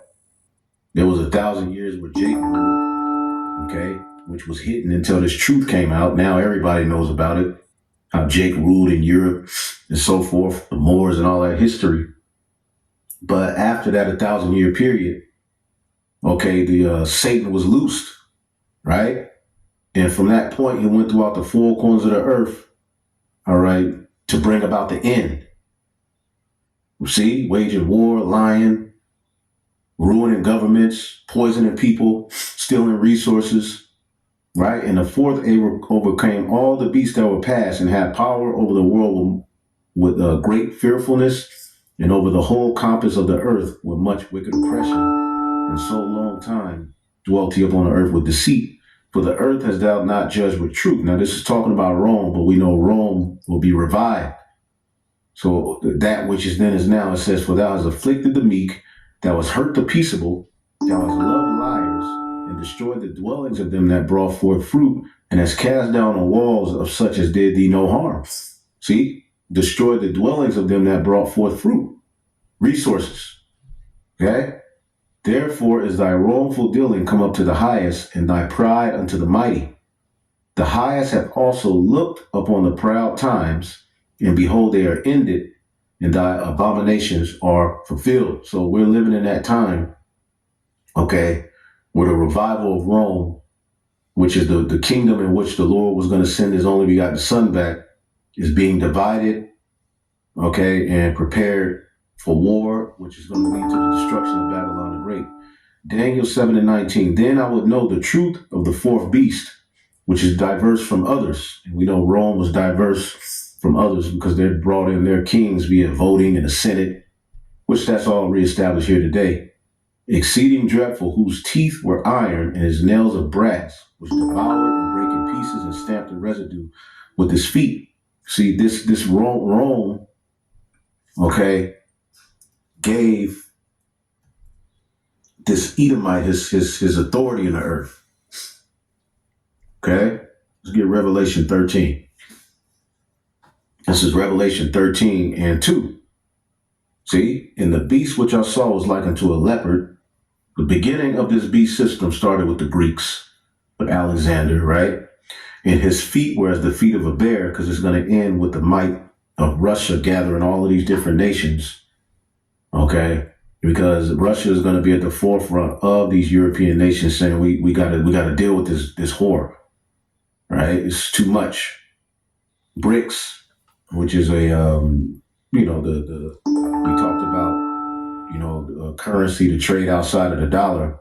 Russia's involved in that, which really, I believe that's a code, because there's no way you're going to formulate a currency to beat the dominance of the dollar. I believe that's just a code for a military alliance. Okay? It says, and his mouth was as the mouth of a lion, all right? Because basically, the British Empire, okay, was used to what? Bring forth all of the doctrines, the philosophies, the policies of the ancient, all right, Western Roman Empire, and that's where America was born. See? So there's the deadly wound has been healed. So the mouth, which is his policies, the culture, everything, the image, pretty much, is being reborn. And the British Empire birthed the 13 colonies. And the dragon gave him his power and his seat and great authority. What dragon? Yeah. Okay. They're talking about Revelation 12. Talking about them goddamn right. International bankers. And 3. Draco. And there appeared another wonder in heaven, and behold, a great red dragon having 7 heads and 10 horns and 7 crowns on his head. See? Rothschild. The red dragon. See, the dragon, Rome, is what gave this beast system its authority, and that's the authority that it's running with until this day. Why do you think Trump is talking about establishing an ark? As we showed you in videos earlier, even this AI transhumanism agenda, it's off of the back of Greco-Roman gods, which really they borrowed from the Sumerians and the Canaanites and all that garbage. See that? Where did they get it from? The serpent in the garden. Okay? So Daniel, the 2nd chapter, right? In the 41st verse says, whereas thou sawest the feet, the end of this vision, which speaks to the Europe, headed by Babylon the Great, of course, the modern revival of Rome, right? And whereas thou sawest the feet and the toes, part of potter's clay and part of iron, the kingdom shall be divided, but there shall be in it the strength of iron, for as much as thou sawest iron mixed with miry clay. So they're still dominant with the sword. They were blessed with the sword, but they're divided. See, they're divided. And as the toes of the feet were partly iron and part clay, so the kingdom shall be partly strong and partly broken. And this is what we're witnessing. Okay? With Trump, okay, if he does take Cuba, Mexico, and Colombia, how would that ruin this alliance? Okay? If the United States were to take Cuba, Mexico, and Colombia, whether by force, coercion, or regime change, or to impose control, it would affect, all right, the effect on NATO and the EU relations would be catastrophic far beyond anything Greenland will cost. This will represent a collapse in the post-World War II Western order. And this is what Revelation 17 chapter goes into. See? As it currently exists. This will mark the end of the current NATO order. Let's get this video real quick.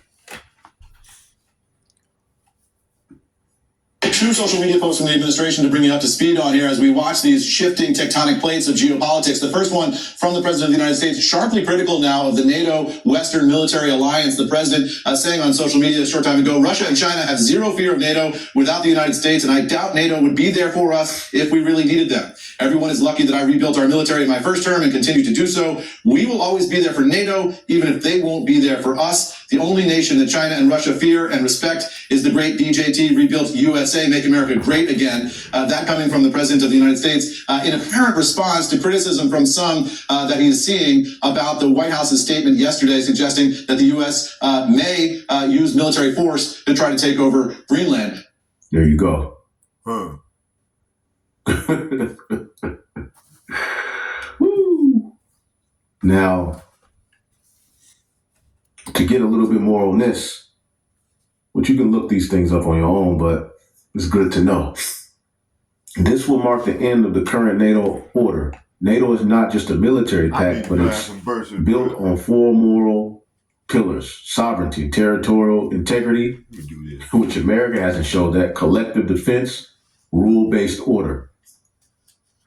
If the U.S. absorbed or dominated three sovereign nations, none of which attacked the U.S., all right, which we just read, they destroyed the fruit of them which brought forth fruit and people who were at peace with them. NATO's founding logic will be void. Article 5 will become politically meaningless. NATO would still exist on paper. See? But trust will be gone. Many European states will conclude NATO is no longer protects small states from great powers, and it enables them. So what are those smaller states going to do? They're going to join with Russia. They're going to join with China. They're going to join with Iran. See? To formulate their own beast system as Babylon the Great and the Small Hat are isolated. See? And Turkey's going to side with Russia. That's prophetic. China, we know they're going to side with Russia. Right? It says Europe would likely fracture away from U.S. leadership. The reaction would be severe. All right? Emergency EU summits, sanction or legal actions against the U.S., suspension of intelligence and defense cooperation, accelerated push for a fully independent EU military.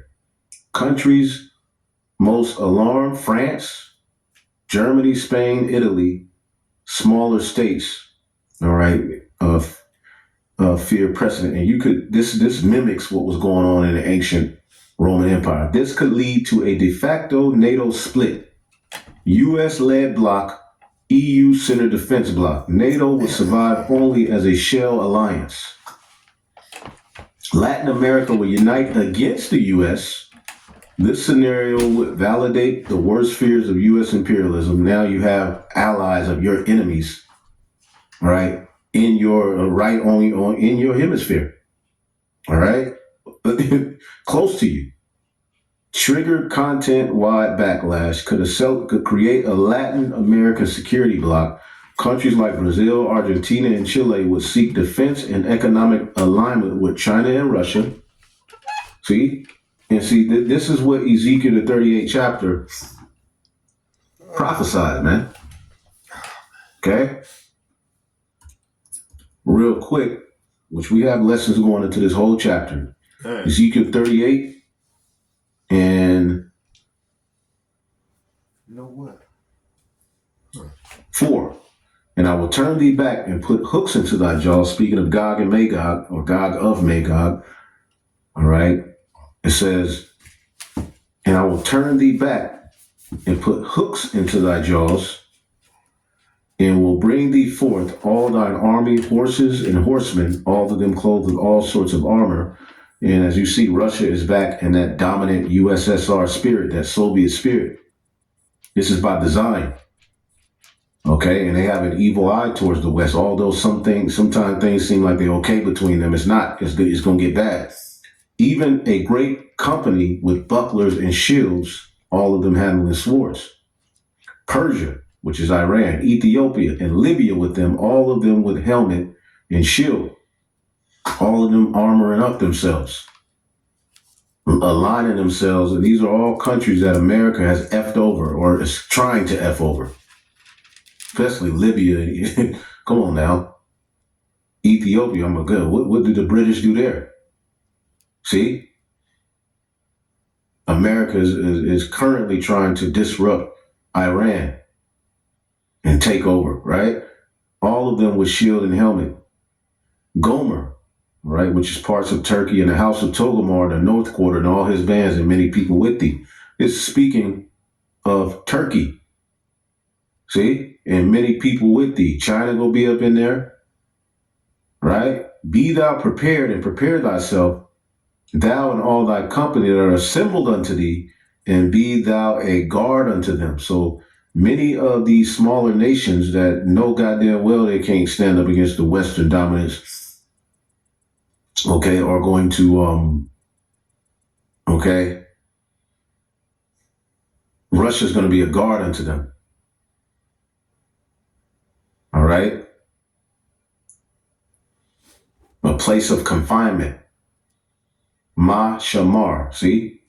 A place of confinement. They go on the big bro, the big bear. Okay? So ultimately, this could lead to defense and economic alignment with China and Russia. The Monroe Doctrine will be seen not as a defense, but as a domination.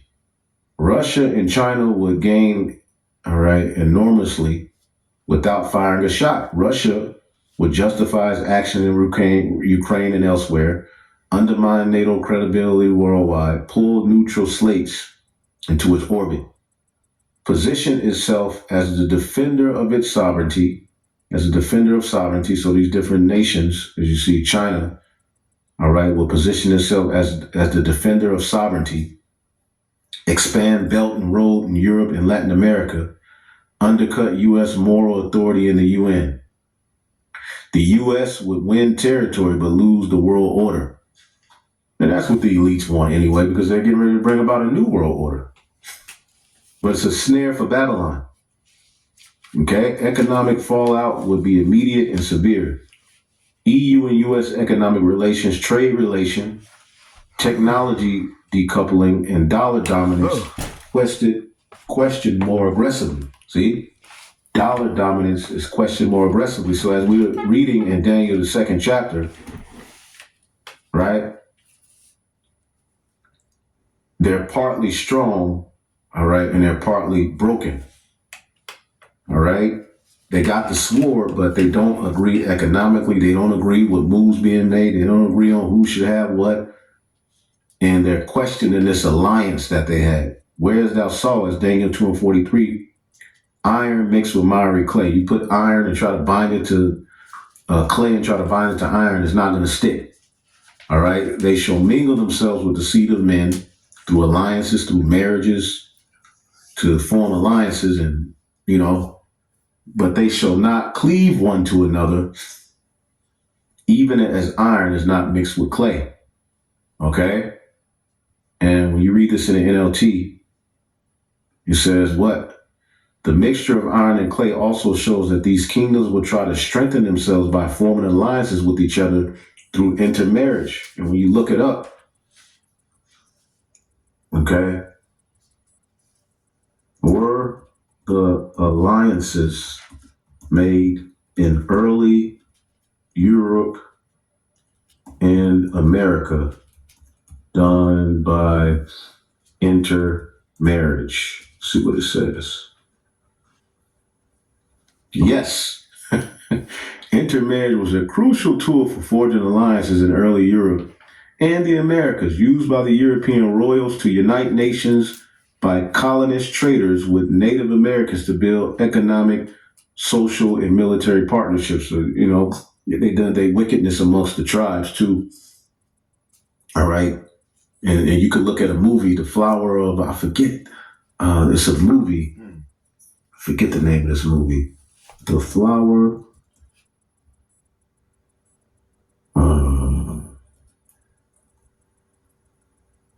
It's a movie.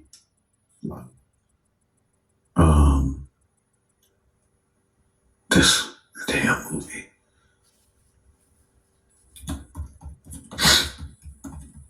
The Flower of this is Killers of the Flower Moon. Okay? How Esau Edom, after the men were all, he would kill off the men and then he would make marriages with the women, the native women, and pretty much get access to all of the land and the oil, because these were particular places where Esau agreed to give to Gad as reservations, but they would find out some of these places they gave them were rich in oil, so they would come back and do wickedness to take it over. But you look up this movie, Esau Edom is the devil, man. He is the devil, and these are small hats, too, at the forefront of a lot of this wickedness. Anyway, yes, intermarriage was a big part of how these royal dynasties were merged. So, again, going back to what the scriptures say, they will form alliances and get, the control in certain regions in the world, but they shall not cleave one to another. They're not going to agree. None of these alliances are going to stand. And we're looking at moves being made that are at the forefront of that. See that? Call Halal Yahweh Bashim Yahushai. Okay? NATO members could stop quietly cooperating. Okay? This would signal a return to empire politics, world wars. Okay? Colonial collapse, international law. U.S. will return to empire. Betrayal of the post-1945 principles. A warning that no ally is truly safe. And all hell is going to break loose. And this is what prophecy says is going to happen. Let's look at some of this video here. Right? And we'll get up out of here. This is the trouble Trump is stirring up. Larry Johnson and Lieutenant Colonel Daniel Davis. Okay? Sooner or later, bullies get what's coming. To pretend that we're the greatest, we're the best. And, listen, I don't want to, the tier 1 units of the United States Special Operations Forces, yeah, they have incredible abilities, but they've got also limited capabilities. And, ruling a nation, running day-to-day governance is one of them. They're going in and doing a snatch and grab, yeah, they could do that. But this was not a hostile environment. This opens up a can of worms, proverbial can of worms, but there's some real questions here. One of the things that we have been throwing from the top of every telephone pole in Washington, D.C., and every television camera that they can get in front of is how this incredible operation that only the American military could have pulled off is a signal to everybody. And I mean, from Vladimir Putin to Xi Jinping, all these folks. And in fact, specifically mocking the Russians, we had Secretary of War Pete Hegseth throw this gem out. We saw 3 nights ago in downtown Caracas in Venezuela as nearly 200 of our greatest Americans went downtown in Caracas. Seems those Russian air defenses didn't quite work so well, did they? Downtown Caracas and grabbed an indicted individual wanted by American justice in support of law enforcement without a single American killed. Reestablishing deterrence. Okay, so public are buying this, especially the Western public, because we're loving, we're beating our breasts and stuff. But I'm thinking, and of course, he's mocking the Russian air defense. Oh, they didn't work that good. That was terrible, etc. But if you heard him say Americans love this, these illiterate, stupid Americans, I mean, somehow they think that this is a victory for them, but this is all benefiting the elites, And yeah, the Lord got Russia and China kind of being docile, like you gonna just let your homie get rolled on like that, but things are gonna change. Okay, but the mentality is who shall make war with the beast. Nobody can stop, which Babylon is at the forefront of. Nobody can stop this devil. That's the mindset. If what you're saying is correct, if the information that you've had and what you've seen from the video evidence is that they didn't even fire, so we could have been just being hammered, especially those helicopters. If they had started firing anti-aircraft missiles or even shoulder-fired missiles, I mean, those things could have all have been shot down. Yeah. What happened? Yeah, no, this was done with the cooperation of a source within the highest levels of the Venezuelan military, intelligence, and law enforcement services that was a good cooperator and that convinced others, money talks. And a lot of people secured some of their retirement savings out of this. Just all they had to do, turn off the weapon systems, look the other way, and then, come back in an hour and your life goes on. Okay, so that raises yet another disturbing question. If any version of what you just said happened, and evidence suggested it did, then whoever was cooperating on the inside set the stage for at least 32 Cubans to get killed. They were providing apparently security, at least what's been reported, and 80 people altogether, their own guys. So by telling people to turn stuff off to make this show, as you said, work, we had to come in and a lot of stuff had to get actually blown up. I know at least one air defense unit was hit because I saw some of the missiles getting cooked off and just going up in the wreckage and stuff. But I mean, that would seem to be a problem if somebody for some jack on the inside made these calls, people stood down, because a lot of people got killed. How's that going to play out inside Venezuela? As long as it wasn't their family members, they don't care. These people are expendable. You and I have been around long enough. We've seen this kind of political theater. We saw it in 1989, December 89, going into Panama. We saw it again with Operation Desert Storm back in 1991. We saw it again in 2003 with the Operation the Iraqi Freedom. So, and the initial reports where they come out, it's a great story, made for television, but we never really get what was going on behind the scenes. And this one doesn't add up. You don't get this many aircraft. And, if Hexteth is dumb enough, surely he doesn't believe what he's saying, that he thinks the Russian air defense systems are not up to can't match the U.S. prowess in the air. Just look at how many F-16s have been shot down in Ukraine. I'm sure those Ukrainian pilots or U.S. pilots that were in them have a different story to tell. And we hope that this is the Colombians' response to Trump. Wait. He said, "Come and get me."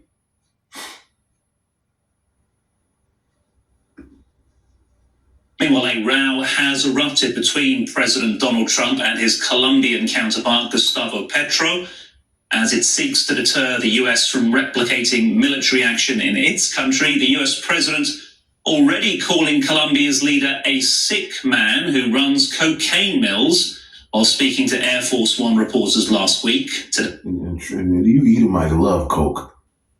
You ain't worried about coke being brought into the U.S. because you benefit off of it. That's your, that's like how weed is to niggas, coke is to Edomites, okay? Today, President Petro issued a statement on social media saying, "Trump speaks without knowledge. Stop slandering me. If the U.S. bombs, the campesinos will become thousands of guerrillas in the mountains. And if they detain the president, which a large part of the country loves and respects, they will unleash the jaguar of the people."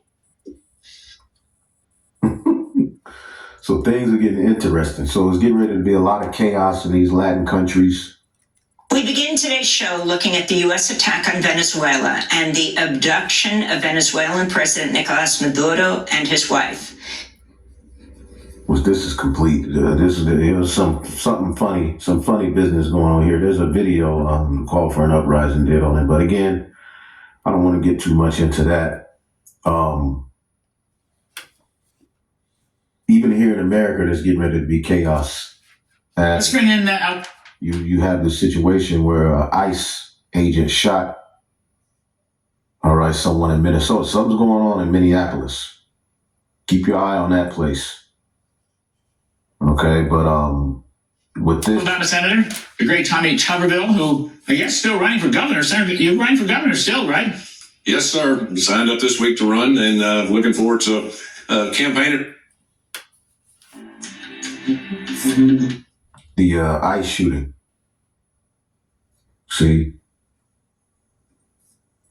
2.16 million square kilometers of the world's largest island rests in the hands. Oh.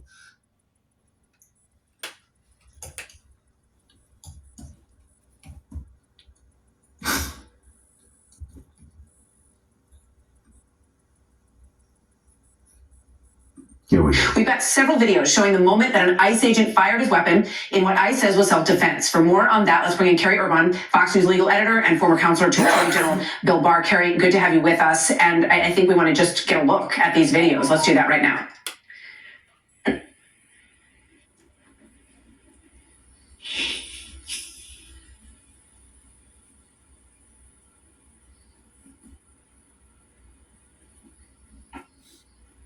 That's number one. You see the agent who was in front of that vehicle. Here's number two. Let's watch this. There's no audio on this, so just watch quiet as we watch this unfold as well.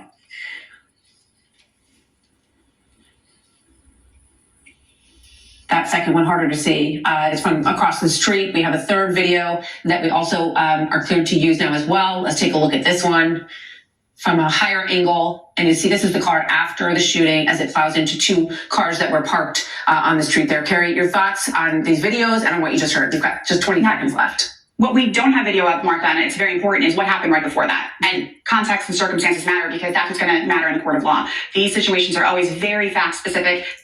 And Trump, I believe, there was a video I had where Trump is saying, he had a response basically saying, a woman in Minneapolis is dead after an ICE-involved shooting. These are live early obstructing.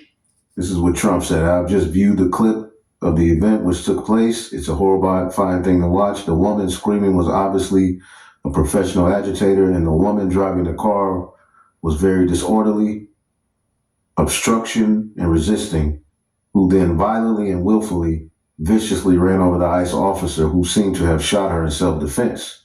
Based on the attached clip, it is hard to believe he is alive, but is now recovering in the hospital.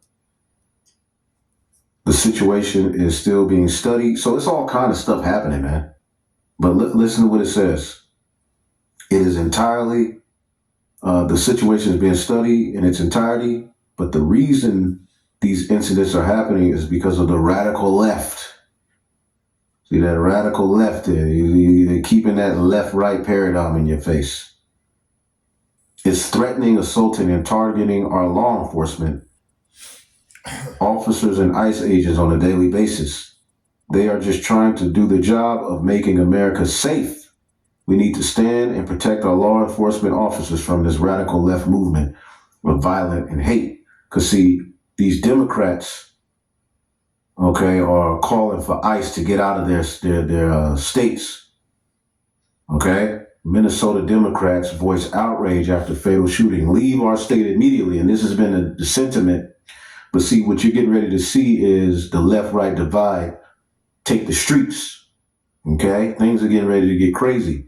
Egyptian against Egyptian. Division. And out of that chaos, these devils are just getting ready to set up an order. It's clear as day what's going on here. All right, but we'll get more into this, and more in coming videos. But after all of this is done, only 1% of the Epstein files have been released.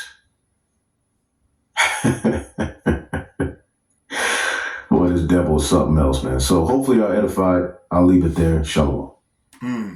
Man, see, a lot of stuff going on, y'all. Let's go back to the scriptures. Matter of fact. All right, let me see here. So yeah, man, it's how much time we? Oh, okay. I'll go to about 2:30, and then we'll close.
Y'all bear with me here.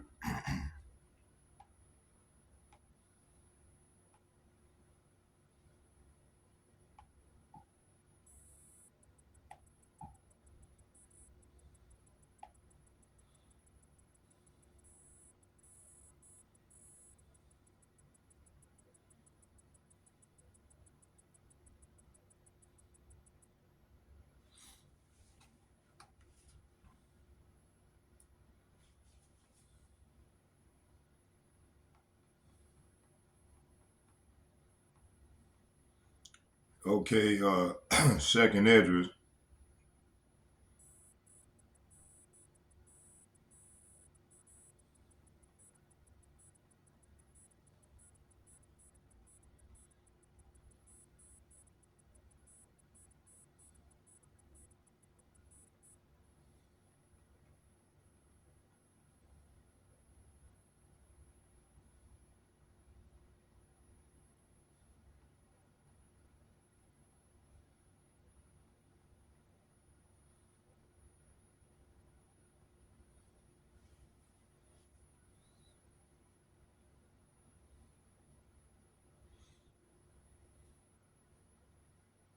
Hold on, y'all. I'm gonna pause for a second here. Job chapter. So the passages confront one of the most difficult realities in judgment theology: the apparent prosperity of the wicked during times of widespread suffering. Job speaks from a perspective of live injustice, not doctrinal theory, observing how calamity often exposes systemic cruelty rather than immediate fairness. So scripture allows this tension to be voiced openly, showing that divine truth does not fear honest examination. These verses describe the world, and even what Elder Yashwan was bringing out, man, describe the world temporarily inverted, where power shields the guilty and silences the innocent. This sets the stage for understanding that delayed judgment is not denial of judgment, but part of the larger reckoning. See? Job chapter, let's get Job chapter 9, verse 23 and 24. It said, where is he? If the score is slay suddenly, he will laugh at the trial of the innocent. You know, that was like a trial, man. They killed them Israelites, man. 32 of them. And they on the airplane laughing, you know. It says, where is he? The earth is given into the hand of the wicked. He covered the faces of the judge thereof. If not, then where and who is he? So Job identifies sudden calamity as indiscriminate, in appearance, striking innocent and guilty alike. The laughter is not divine cruelty, but the perception created when justice seemed delayed. Power is temporarily handed to the wicked, exposing the fragility of human courts. Covered judges signifies corrupt legal systems and blinded accountability. See, that's in Trump now, man, and his compadre. This describes a world where injustice is institutional, not accidental. The question, where is he, reflects the crisis of faith under oppression. These verses explain why collapse feels chaotic before judgment becomes visible. Okay, let's go here.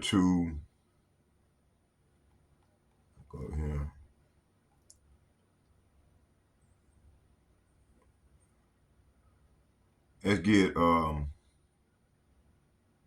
so external matter of fact, let's go up here. Let me see here.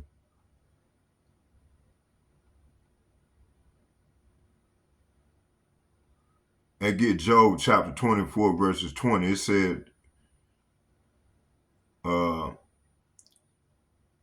this verse addresses the final erasure of the wicked from remembrance. Power does not guarantee legacy. Oppressors imagine permanence. Yahweh Hashem, Yahushua dismantles memory itself. Judgment removed both influence and honor. So the womb shall forget him. The worm shall feed sweetly on him, and he shall be no more remembered, and the wickedness shall be broken as a tree. So biological legacies fail the wicked.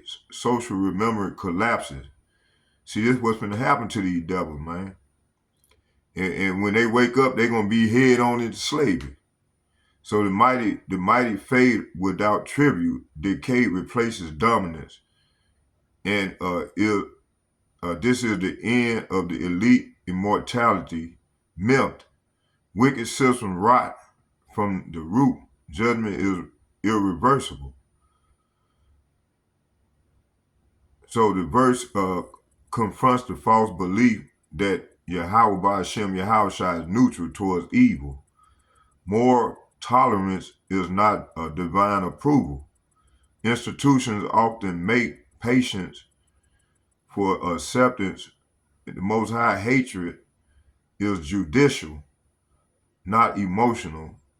This establishes accountability as unavoidable. So let's get Psalm chapter 5, verses 5. It said, the foolish shall not stand in thy sight. Thou hatest all workers of iniquity. So evil cannot coexist in divine presence. So systems built on iniquity are unstable. It said, so here on out, this thing is going to be, so this dismantle more relativism,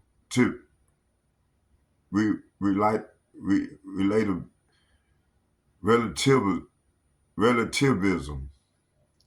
Okay, judgment is relational. Separation. Workers of iniquity lose standing, collapse, remove false legitimacy. Only righteousness remain. So let's get Deuteronomy chapter 32, verse 25. How much time we in? Okay, I'm almost there. It said, the sword without, it said, and terror within shall destroy both the young man and the virgin, and the suckling also with the man with gray hair. See, the Lord come with that judgment, man. So this verse shows judgment operating internally and externally at once. Security collapses from every direction. No demographic is insulated. Fear becomes constant. This defines total societal destabilization. So external conflict meets internal fear. No age group escapes impact. Social cohesion dissolves, and safety systems fail simultaneously. This is the comprehensive judgment. Peace disappears entirely, and nations become uninhabitable.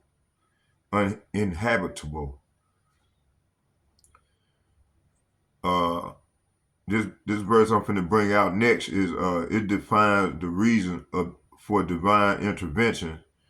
Judgment is not arbitrary. Zion's controversy demands resolution. Vengeance here is legal recompense. History reaches settlement. See, so all this shit that they doing, man, they ain't getting away with it. Say, for it is the day of Yahweh's vengeance. Say what? For it is the day of Yahweh's vengeance, the year of recompenses for the controversy of Zion. So wrong are officially addressed. Recompense replace delay. This is not chaos, but verdict oppressors face accounting, history balances its scales. Divine justice concludes the dispute. Let's get Isaiah chapter 35 verses 4. It said, this verse here provides assurance to the faithful amid judgment. Fear does not signal abandonment. Deliverance and vengeance occur together. See? So, hey, amongst this here, man, the Lord gonna pull this hopefully elect up out of here, man. So salvation is selective. Hope remains intact for the righteous. Stay on them that are of a fearful heart. Be strong, fear not. Behold, your power will come with vengeance. Even Yahweh Ba'ashem, Yahweh Shai, a recompense, he will come and save you. Okay, we probably get one more. So fear is acknowledged, not condemned. Strength is commanded. See? Judgment protects the faithful. Starting with the elder apostles, bishops, and the like-minded men on down that's doing the work. Being faithful in this thing. Salvation is active. Intervention, vengeance clears the path for rescue. Hope survives collapse. Deliverance is intentional. Okay, yeah, we'll get this in here and then we'll close.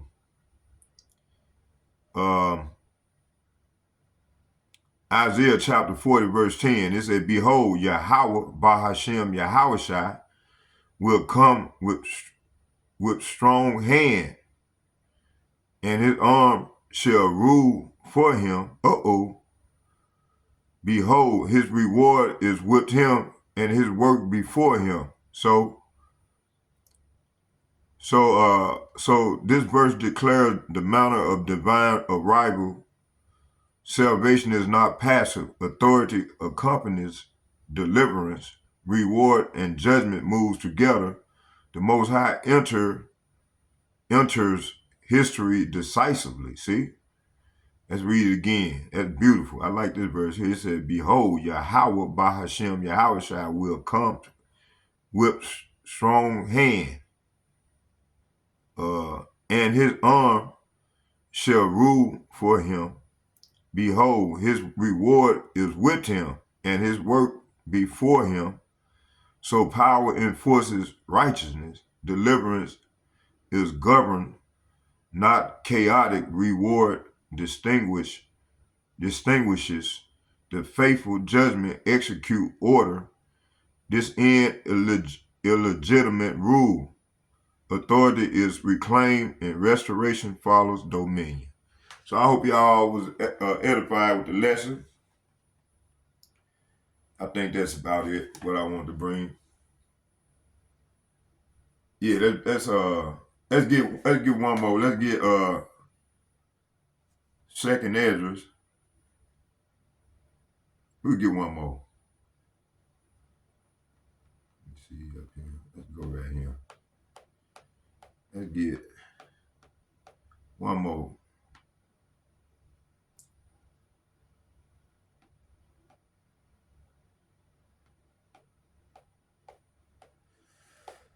All right, yeah, let's get one more. I ain't bring them all up. Second Esdras, chapter 7, verse 35, and Second Esdras, chapter 7, Second Esdras, chapter 15, verse 55. Let's get them.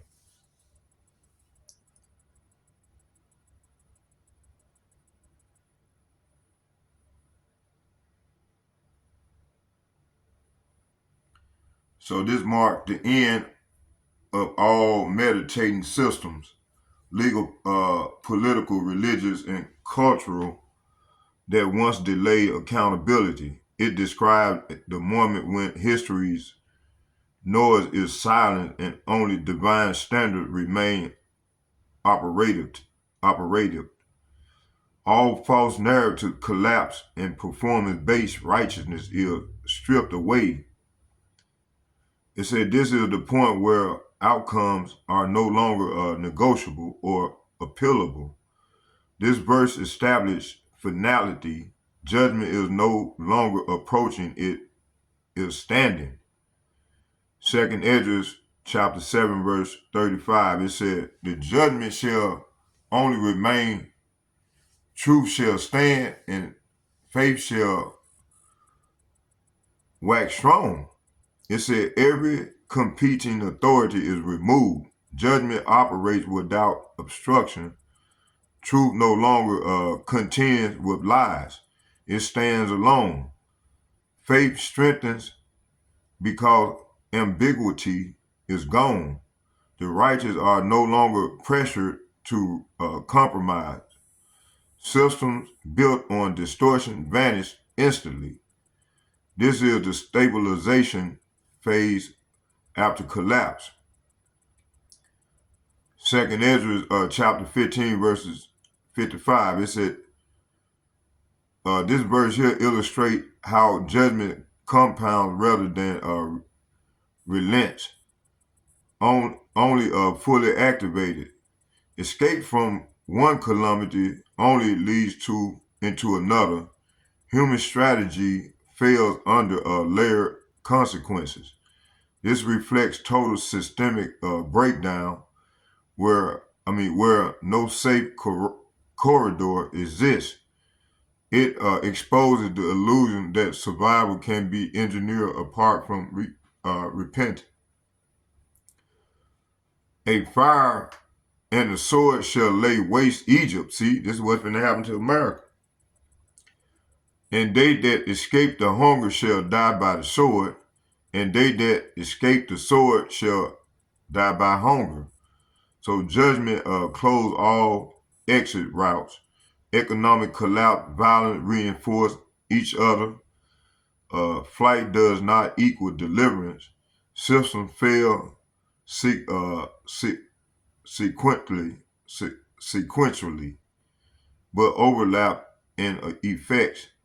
This verse defines unavoidable consequences. Egypt symbolizes oppressive power structures.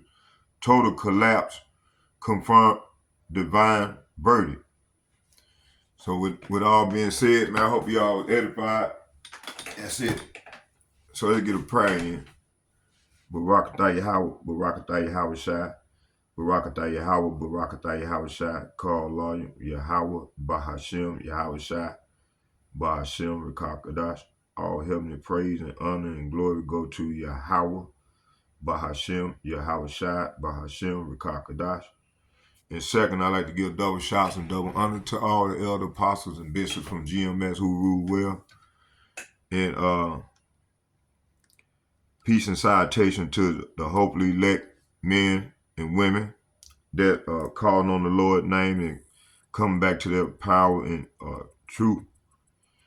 And may Yahweh Hashem, Yahweh Shai be with us all as we go further off. All double shout and double honor to all the elder apostles and bishops. And third, I think I said fourth, third, well, shalom, shalom, shalom to all the like-minded men on down with myself that's pushing this word in truth and sincerity. I say shalom to you all as well. And may Yahweh Hashem, Yahweh Shai be with us all as we go further into this great tribulation. Shalom, shalom, shalom. I'm out.